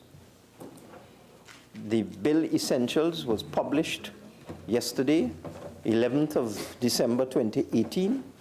It gave the key features of the bill. It went through every single clause. It explained the purport, the intent, the effect of every single clause. And it gave a very simple rationale for everything we're about today. And if I was astonished, knowing that every single member of this House received this document from the Parliament yesterday for this complaint to be made that they didn't have enough time. Madam Speaker, I have been in this Parliament now for 27 years. And on multiple occasions, while I was in opposition, the members opposite who were in government produced legislation and asked us to debate it on the same day. That's right. Sometimes legislation with 100 clauses. Yep. They would just come, waive the standing orders and tell us, debate that today. And not an amendment permitted. And yes, and not even, they wouldn't listen to opposition's proposals in terms of amendments, especially when we put them in writing. Especially when we did what I have never seen honorable members do in this session of Parliament. We produced written amendments. Correct. They would toss them away. And we would do those written amendments on the floor in a couple hours. And they would not even let us talk and they wouldn't even let us speak on the amendments unless they were in writing. But no, we have a different kind of opposition now. This bill was laid in Parliament on Friday. You had Friday, Saturday, Sunday, Monday, Tuesday, and this morning to read this bill. It is, in my view, respectful view, Madam Speaker, it is sheer political laziness on the part of honorable members to come and complain that they only had a couple days to read this legislation. This legislation flows from the budget. The ones that did not, and that is the other point that I was astonished at when the member for Caroni said, this has things in it that weren't in the budget. And that was a complaint. I made the point in my introduction. I made the distinct point that there are issues, matters referred to in this bill that are in addition to the things that we dealt with in the budget. And particularly the ones that I thought were necessary, were the amendments to the Municipal Corporations Act. I noticed not a single one of them spoke about it. Not one. And you know why, Madam Speaker? Because those amendments to the Municipal Corporations Act are very progressive. That's right. Very progressive. and are going to clear up years and years. The Municipal Corporations Act was enacted in the year 1990. What year is this, Madam Speaker? 2018. 28 years of confusion and mischief and deliberate misinterpretation. And this does not affect only P&M run corporations. It affects UNC and P&M. And while I was saying that, I saw those members across the floor opposite us who are a little, they make little concessions every now and then. When I said this affects both UNC and P&M, they said, yes, it's true. And it is true. Both UNC and P&M corporations have been harassed and interfered with by misinterpretations of the Municipal Corporations Act. So this is why, in particular, I want to pay particular attention to the amendment that deals with, Madam Speaker, the use of unspent balances. I want honorable members to pay particular attention to that, because that particular clause in the current law, in the Municipal Corporations Law, that one has extremely convoluted language that gives the impression that you can only use unspent balances for the acquisition of land or buildings, and then it has a very confusing subclause that speaks about for the benefit of the residents and inhabitants of the municipality. And it has been interpreted in many different ways over the years. Some administrations, some public servants interpret it to mean you can spend it for the benefit of the inhabitants. Others say, no, you can only use it to buy a building or to acquire land. So we've taken out all of that language about the acquisition of land and building it. Gone. Well done. Gone. Well done. And if you go to the actual amendment itself, Madam Speaker, it deletes all of the words. Let me see if I can find it. The particular clause, clause 15.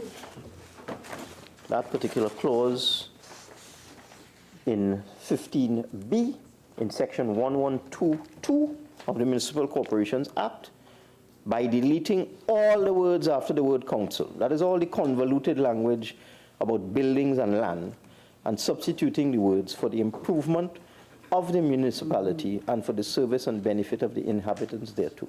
This means that henceforth, once this bill is passed, any council, any regional corporation, any UNC and P&M can use their unspent balances for the benefit and service of the inhabitants thereto. Plain and simple English. I want to see somebody misinterpret that. And then there's the other amendment to the Municipal Corporations Act came with the collection of fees. Corporations collect fees, like Port of Spain, for example, collects fees for wrecking services, which they had deposited into the mayor's fund. And then they were told by public servants they couldn't withdraw it. They were told that these fees cannot be used by the council for the purposes of the mayor's fund. This also happened in point 14. This also happened in other regional corporations, UNC and P&M. So we've removed that ambiguity by saying that the corporation will be authorized by the Minister of Finance to deposit into the mayor's fund such fees and charges that they collect, and they'll be authorized by the Minister of Finance to also withdraw such fees and charges that they collect. So that's all part of giving local government more cash flow, more autonomy, and more control over their own affairs.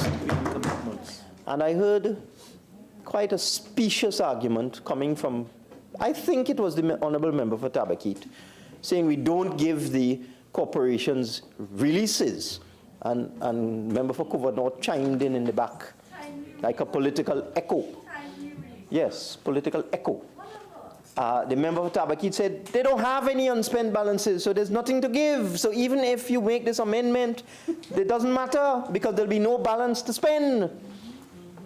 I checked with the Honorable Minister of Local Government during this sitting of Parliament, Madam Speaker, I asked for an update on the quantum of unspent balances residing in municipal corporations in Trinidad and Tobago.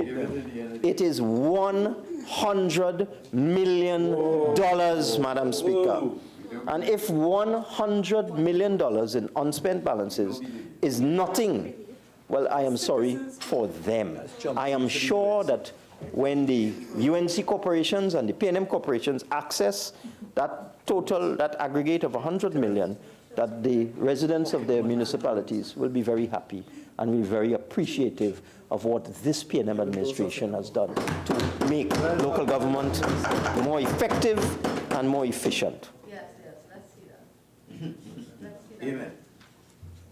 I don't think there's anything much more to say, because the honorable members opposite really didn't deal with the clauses in the bill. They were all over the place, hither and thither, Don't forget yon. and yon, everywhere, up, down, left, right, upside down, inside out, but they didn't deal with the clauses in the bill.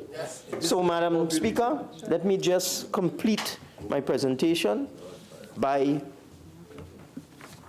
reiterating what this PNM government is doing with this finance bill. We are introducing for the first time a minimum pension for some 50,000 public servants. Immediate minimum pension on retirement. No longer would public servants have to wait months and maybe a year to get their pension. Immediate relief for public servants.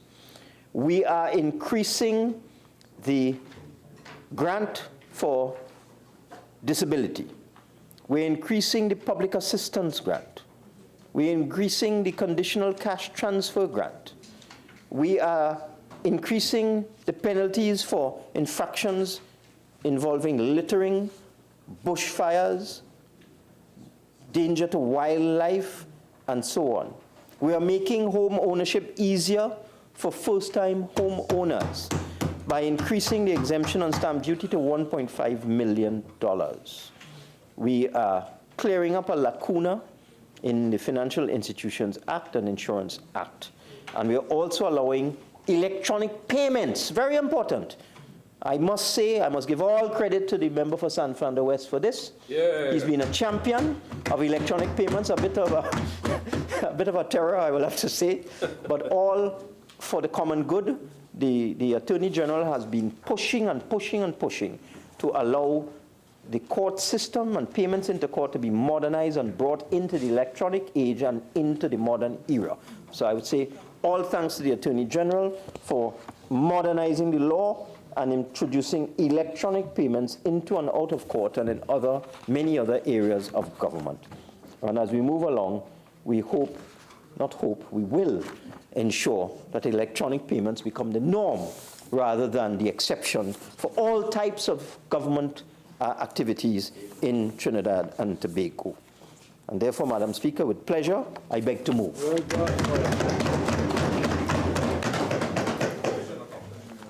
Honorable members, the question is that a bill entitled An Act to Provide for the Variation of Certain Duties and Taxes and to Introduce Provisions of a Fiscal Nature and for Related Matters be now read a second time. All in favor, say aye. Aye. Any against? The ayes have it. A bill entitled An Act to Provide for the Variation of Certain Duties and Taxes and to Introduce Provisions of a Fiscal Nature and for Related Matters. Minister of Finance. Thank you, Madam Speaker.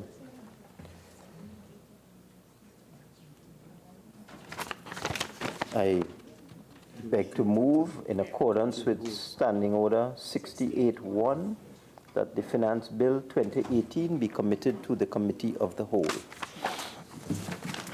Honorable members, the question is that the Finance Bill 2018 be committed to the Committee of the Whole. All in favor say aye. Aye. Any against? The ayes have it. This House will now go into the Committee of the Whole to consider the bill clause by clause.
Clause 1. The question is that clause 1 stand part of the bill. The question is that clause 1 now stand part of the bill. Those in favor say aye. Aye. Those against say no. I think the ayes have it. Clause 1 now stands part of the bill. Clause 2. The question is that clause 2 stand part of the bill. Minister of Finance. Madam Chair, I propose to assist. Much obliged. Clause 2, and I'll put this reasoning carefully because it applies to several other clauses later on. The government proposes that just after the word person in the clause, we add the words who compulsorily retires, and that's where person appears for the first time. And the rationale for that is specifically because this bill is intended to treat with compulsory retirement, which is predictable. Voluntary retirement is not predictable, and therefore we wish to be acting with certainty in making sure that public servants, as they approach their position, are well looked after as of the immediate day one when they come out, whilst their pensions are being processed. In the proposed amendment to subsection 3, we propose an addition of a subclause 4 to say where prior to January 1st, 2019, a person retired under this Act but is not in receipt of a pension under this Act, this section shall apply to him. This is to take care of the people that are in need of cleanup, i.e. people who would be out of the coal if we went prospectively as opposed to retrospectively. So this rationale, Madam Speaker, in fact applies to several other sections which we will come to, and for the record they would be taken with the same rationale. That would be clauses 8, 10, etc. as we come along. So those are the reasons for the rationale, those are the reasons and rationale for the amendments, and I think that that should be fairly clear. Just for clarification, Attorney General, it means that subsection 4 is now being inserted after subsection 3? Yes, Madam Speaker. Yes. So as circulated, it should be... The word insert is missing. Yeah, the word insert should be there. So... Okay. So that the question is that clause... Madam Chairman, I just want to correct. It should be after subsection 3, insert the following new subsection. Yeah. Okay? Apologies, Madam. Yeah, sure. Okay. Yes, Member for Carney. I want to ask a question of clarification. On the 3 that you have here, there's no change. I just want to ask a question. Any amount paid pursuant to subsection 1 to a person who is not eligible for a pension under this Act may be recovered as a civil debt. But how would that occur? You mean if there's a mistake? Is that... No, you could have, somebody may have a garnishee or some sort of charge or surcharge of some kind that is in process.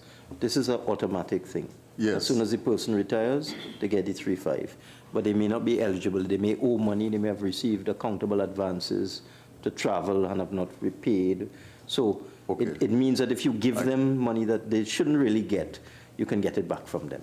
I appreciate it. Okay. But that would be small numbers of people. The question is that clause 2 be amended as circulated. Those in favor say aye. Aye. Those against say no. I think the ayes have it.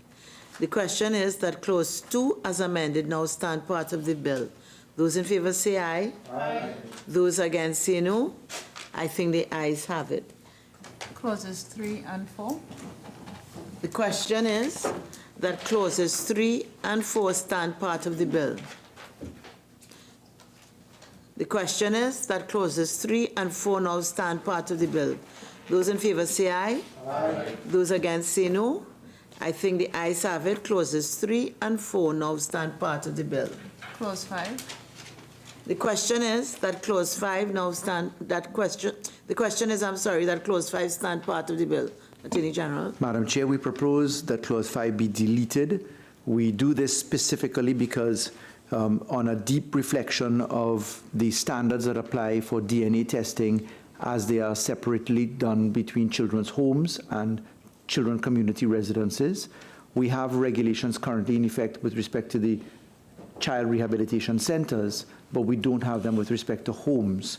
In that regard, we propose to first bring in the regulations to match those which we've done for the CRCs for homes, and then to cause the amendment later. So regrettably, we were a bit premature in coming to this conclusion, but as a result of the need to be careful and to safeguard the rights of the child, we propose that we defer this by deleting this clause. The question is that clause 5 be deleted. Those in favor say aye. Aye. Those against say no. I think the ayes have it. Clause 6. The question is that clause 6 stand part of the bill. Attorney General. Madam Chair, it's the same rationale for clause 2 as it relates to clause 6. The question is that clause 6 be amended as circulated. Those in favor say aye. Aye. Those against say no. I think the ayes have it. The question is that clause 6 as amended now stand part of the bill. Those in favor say aye. Aye. Those against say no. I think the ayes have it. Clause 7. The question is that clause 7 stand part of the bill. Attorney General. Madam Chair, we propose that clause 7 be amended as circulated, specifically to make an improvement to the manner in which the state is obliged to pay certified damages or costs as a result of the registrar's certification. In my debate, I think I may have said controller of accounts. The controller of accounts does the approval, but it's the registrar that does the certification, and I apologize for that. So in section 27, we're proposing, firstly, that we remove the 21-day period. We put, in fact, the 120-day period. That would allow us the time for the working of appeals, which are 42 days for substantive appeals to go to work, the opportunity to request a stay of execution at the Chamber Court of the Court of Appeal, and if necessary at the full court. And then secondly, we ask, Madam Speaker, that we look for service upon the Solicitor General and the Attorney General in the manner circulated. This is to make sure that not only the Controller of Accounts has an input into this, because often the Controller of Accounts has no clue about the litigation itself, but that the litigation is definitely in the hands of the Chief State Solicitor, Solicitor General, and Attorney General's attention, so that there can be no mistake made. It would also allow the attorneys to take care of errors under the slip rule positions in the civil proceedings rules. And lastly, Madam Speaker, so that we could also have a further amendment by allowing, instead of an immediate payment for which there can be a mandatory provision by the court, we allow for payment to be done as soon as is reasonably practicable, so that we don't expose the Controller of Accounts and the state to the liability of having an immediate payment. Those are the reasons for the proposed amendment to clause 7. The question is that clause 7 be amended as circulated. Those in favor say aye. Aye. Those against say no. I think the ayes have it. The question is that clause 7 as amended now stand part of the bill. Those in favor say aye. Aye. Those against say no. I think the ayes have it. Clause 8. The question is that clause 8 stand part of the bill. Attorney General. Madam Chair, the rationale for the amendment to clause 8 as circulated, and Madam Chair, I wish to this in respect of all of these positions, and I think I did not say it in respect of clause 6. It is the same formula that insert after subsection 3 the following new subsection. So just to make sure, in case the circulated version does not have the insertion of a subsection for after subsection 3, please do harmonize for the record all of those positions. But the rationale stated quite simply for this is as mentioned for clause 2. The question is that clause 8 be amended as circulated. Those in favor say aye. Aye. Those against say no. I think the ayes have it. The question is that clause 8 as amended now stand part of the bill. Those in favor say aye. Aye. Those against say no. I think the ayes have it. Clause 9. The question is that clause 9 stand part of the bill. The question is that clause 9 now stand part of the bill. Those in favor say aye. Aye. Those against say no. I think the ayes have it. Clause 9 now stands part of the bill. Clause 10. The question is that clause 10 stand part of the bill. Attorney General. Madam Chair, I wish to repeat the rationale for clause 2 as the rationale for this proposed amendment as circulated. The question is that clause 10 be amended as circulated. Those in favor say aye. Aye. Those against say no. I think the ayes have it. The question is that clause 10 as amended now stand part of the bill. Those in favor say aye. Aye. Those against say no. I think the ayes have it. Clauses 11 and 12. The question is that clauses 11 and 12 stand part of the bill. The question is that clauses 11 and 12 now stand part of the bill. Those in favor say aye. Aye. Those against say no. I think the ayes have it. Clauses 11 and 12 now stand part of the bill. Clause 13. The question is that clause 13 stand part of the bill. Attorney General. Madam Chair, I wish to repeat the rationale for clause 2 as the reason for this proposed circulated amendment. The question is that clause 13 be amended as circulated. Those in favor say aye. Aye. Those against say no. I think the ayes have it. The question is that clause 13 as amended now stand part of the bill. Those in favor say aye. Aye. Those against say no. I think the ayes have it. Clauses 14 and 15. The question is that clauses 14 and 15 stand part of the bill.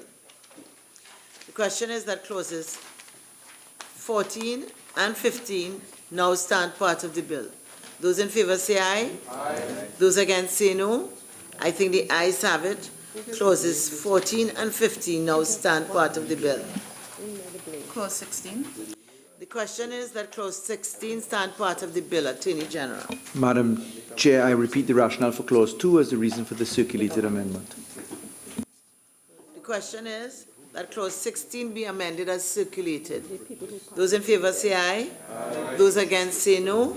I think the ayes have it. The question is that clause 16 as amended now stand part of the bill. Those in favor say aye. Aye. Those against say no. I think the ayes have it. Clause 17. The question is that clause 17 stand part of the bill. Attorney General. Madam Chair, the circulated amendments are really to take care of omissions on a second read of the Litter Act. Specifically, we had omitted to catch some of the improvements to offence prescriptions, meaning the fines, and they are as set out in the circulated versions. It really is in keeping with the simple philosophy and just catching all of the fines that needed to move upward. The question is that clause 17 be amended as circulated. Those in favor say aye. Aye. Those against say no. I think the ayes have it. The question is that clause 17 as amended now stand part of the bill. Those in favor say aye. Aye. Those against say no. I think the ayes have it. Clause 18. The question is that clause 18 stand part of the bill. Attorney General. Madam Chair, the rationale for the circulated version is the need to disaggregate the treatment between persons who are 18 years and over and those who are under 18 years. We thought that it was better to express it in a clearer version as we have done here.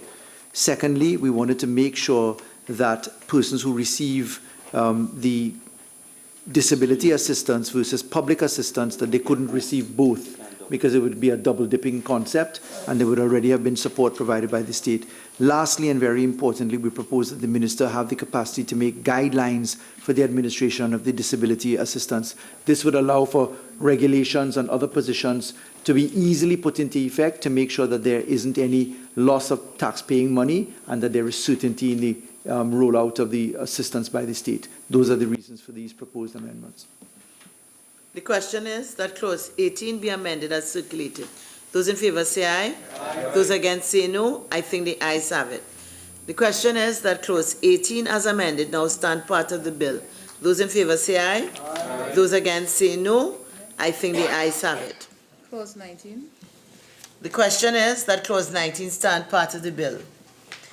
The question is that clause 19 now stand part of the bill. Those in favor say aye. Aye. Those against say no. I think the ayes have it. Clause 19 now stands part of the bill. Clause 20.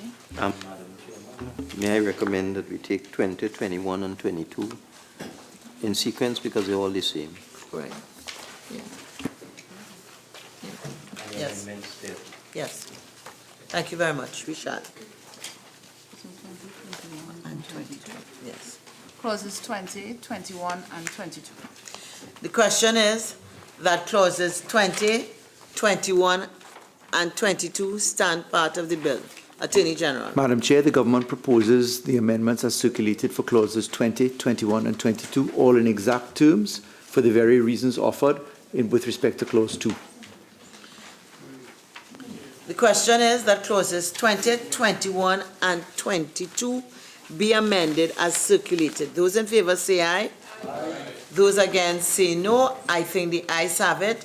The question is that clauses 20, 21, and 22 as amended now stand part of the bill. Those in favor say aye. Aye. Those against say no. I think the ayes have it. Clause 23. The question is that clause 23 stand part of the bill. Attorney General. Madam Chair, there was an omission to catch the improvements to Section 86 of this particular Children's Act, and therefore we have proposed the insertion of a new paragraph XA as circulated. The question is that clause 23 be amended as circulated. Those in favor say aye. Aye. Those against say no. I think the ayes have it. The question is that clause 23 as amended now stand part of the bill. Those in favor say aye. Aye. Those against say no. I think the ayes have it. Clauses 24 to 26. The question is that clauses 24 to 26 stand part of the bill. The question is that clauses 24 to 26 now stand part of the bill. Those in favor say aye. Aye. Those against say no. I think the ayes have it. Clauses 24 to 26 now stand part of the bill. Clause 27. The question is that clause 27 stand part of the bill. Attorney General. Madam Chair, we propose that, taking into account the observations by Tabakit as shared by the Minister of Finance, specifically raised by him as well, that we improve the clarification as to the application of the stamp duty exemption scale.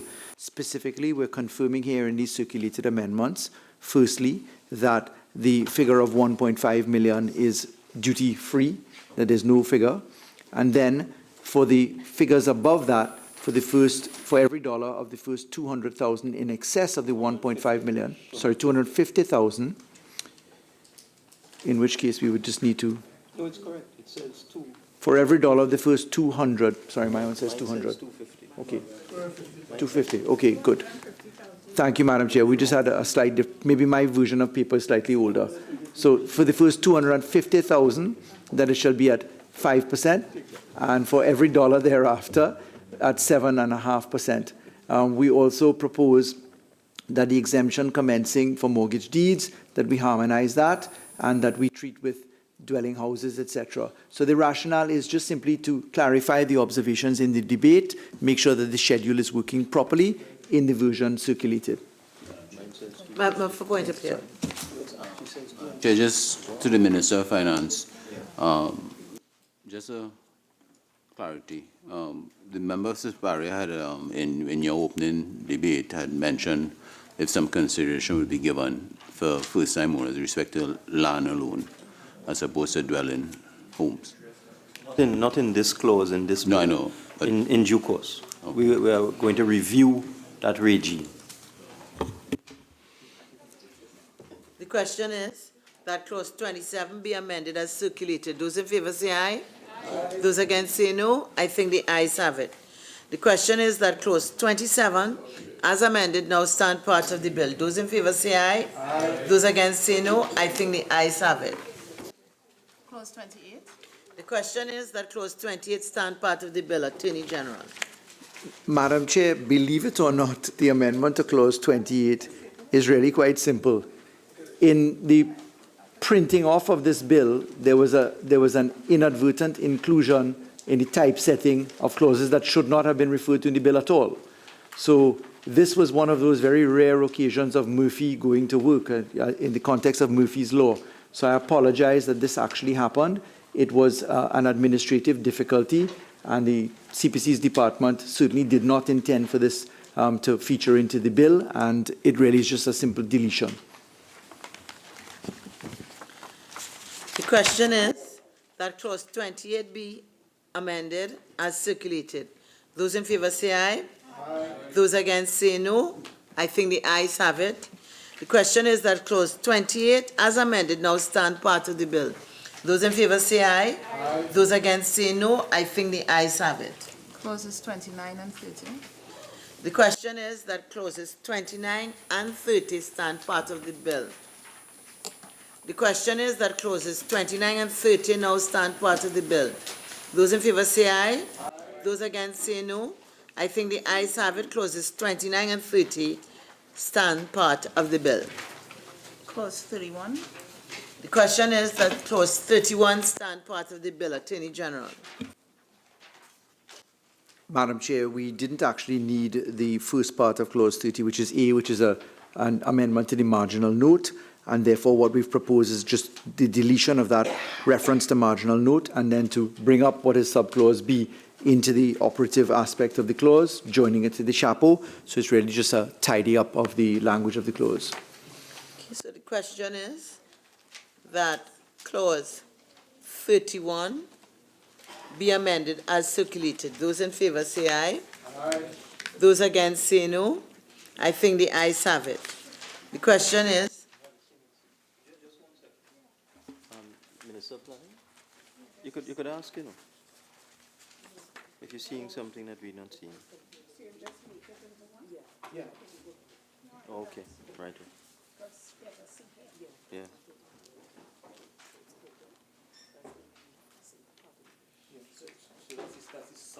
Yeah, it's the C runs from the B. Member for Point of Appeal. Just for clarity, AG, how it would read now? The clause would read, so Electronic Payments into and Out of Court Act 2018 is amended in section 14 in subsection 2 by deleting all the words after payment and substituting the following words, indented, of fees required, A, B, C. So it's just one clause now. Yeah? Okay. So I'm going to put the first question again. The question is that clause 31 be amended as circulated. Those in favor say aye. Aye. Those against say no. I think the ayes have it. The question is that clause 31 as amended now stand part of the bill. Those in favor say aye. Aye. Those against say no. I think the ayes have it. Clause 32. The question is that clause 32 stand part of the bill. The question is that clause 32 now stand part of the bill. Those in favor say aye. Aye. Those against say no. I think the ayes have it. Clause 32 now stands part of the bill. Clause 33. The question is that clause 33 stand part of the bill. Attorney General. Madam Chair, we propose a small amendment to clause 33. In clause 33, we're proposing that 33 be broken into two parts. We create what is clause 33 as 33.1, and then we insert a new clause 33.2. And this is really the dates of operation of it.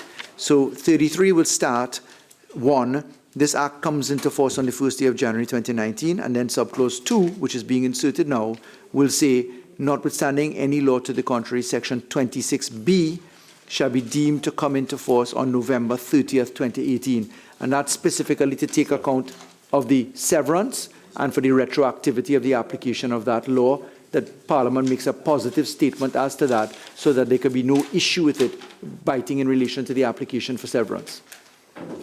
Okay, I just have a... Minister of Finance. Yes.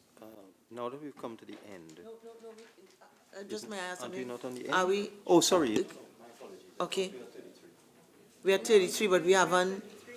Your comment, is it based on 33? No, it's what happens after 33. Okay, all right, so. Could I ask a question? Member for Carney Central. Yes, it's just clarification, really. What shall be deemed to come into force on November 30th? The increase in the severance payments that are exempt from tax from 300,000 to 500,000. shall be deemed to come into effect on November 30th. All right. It's already in effect from November 30th using Section 124 of the Income Tax Act. This now puts it into the law itself. This is basically the Petrotrin matter. Yes. Right. Okay. Yes. Okay. Can I speak now? Oh, sorry, yes, go ahead. The question is that clause 33 be amended as circulated. Those in favor say aye. Aye. Those against say no. I think the ayes have it. The question is that clause 33 as amended now stand part of the bill. Those in favor say aye. Aye. Those against say no. I think the ayes have it. Minister of Finance. Query, I remember in the distant past, when we took out clauses, we renumbered. I see no reference here to renumbering. Is there a new procedure? Does it happen automatically? I'm just asking. Yeah. Because we took out 5, you see. We took out clause 5. So that would mean 6 would become 5, 7 would become 6, and so on. Yeah, but we used to actually say that in the amendments. My guidance is that usually there's a note saying that all in the clauses after will be renumbered. Right. But it's not put as a question. Okay, all right then. To the committee. Okay, fine. Okay? But thank you for the observation. Honorable members, the question is that the bill as amended be now reported to the House. Those in favor say aye. Aye. Those against say no. I think the ayes have it. This committee meeting is now adjourned. The House will resume. Thank you.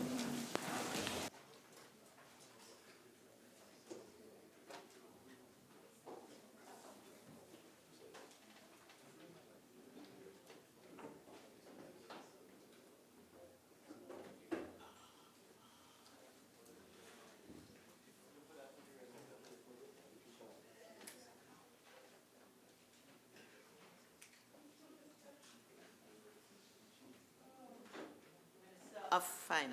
Yes, Madam Speaker. And I'm being reminded by the Leader of Government Business, I just should have asked her about that last matter. Madam Speaker, I wish to report the Finance Bill 2018 was considered in Committee of the Whole and approved with amendments. I now beg to move that the House agree with the committee's report. Honorable members, the question is that this House agree with the committee's report on the Finance Bill 2018. All in favor say aye. Aye. Any against? The ayes have it. Minister of Finance. Madam Speaker, I beg to move that a bill entitled An Act to Provide for the Variation of Certain Duties and Taxes and to Introduce Provisions of a Fiscal Nature and for related matters be forthwith read a third time and passed. Honorable members, the question is that a bill entitled An Act to Provide for the Variation of Certain Duties and Taxes and to Introduce Provisions of a Fiscal Nature and for related matters be forthwith read a third time and passed. All in favor say aye. Aye. Any against? The ayes have it. A bill entitled An Act to Provide for the Variation of Certain Duties and Taxes and to Introduce Provisions of a Fiscal Nature and for related matters.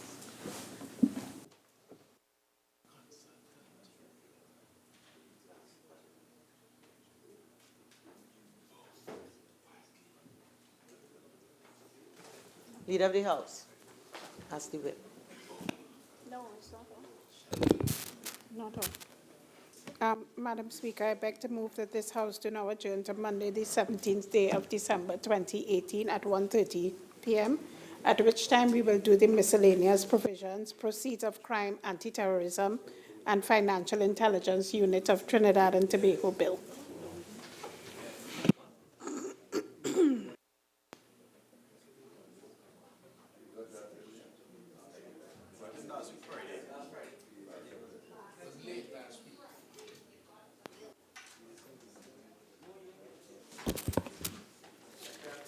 Honorable members, there is one matter that qualifies to be raised on the motion of the adjournment of this House, but I've been advised that this matter has been deferred. Honorable members, the question is that this House do now adjourn to Monday, the 17th day of December, 2018, at 1:30 p.m. All in favor say aye. Aye. Any against? The ayes have it. This House now stands adjourned to Monday, the 17th day of December, 2018 at 1:30 p.m.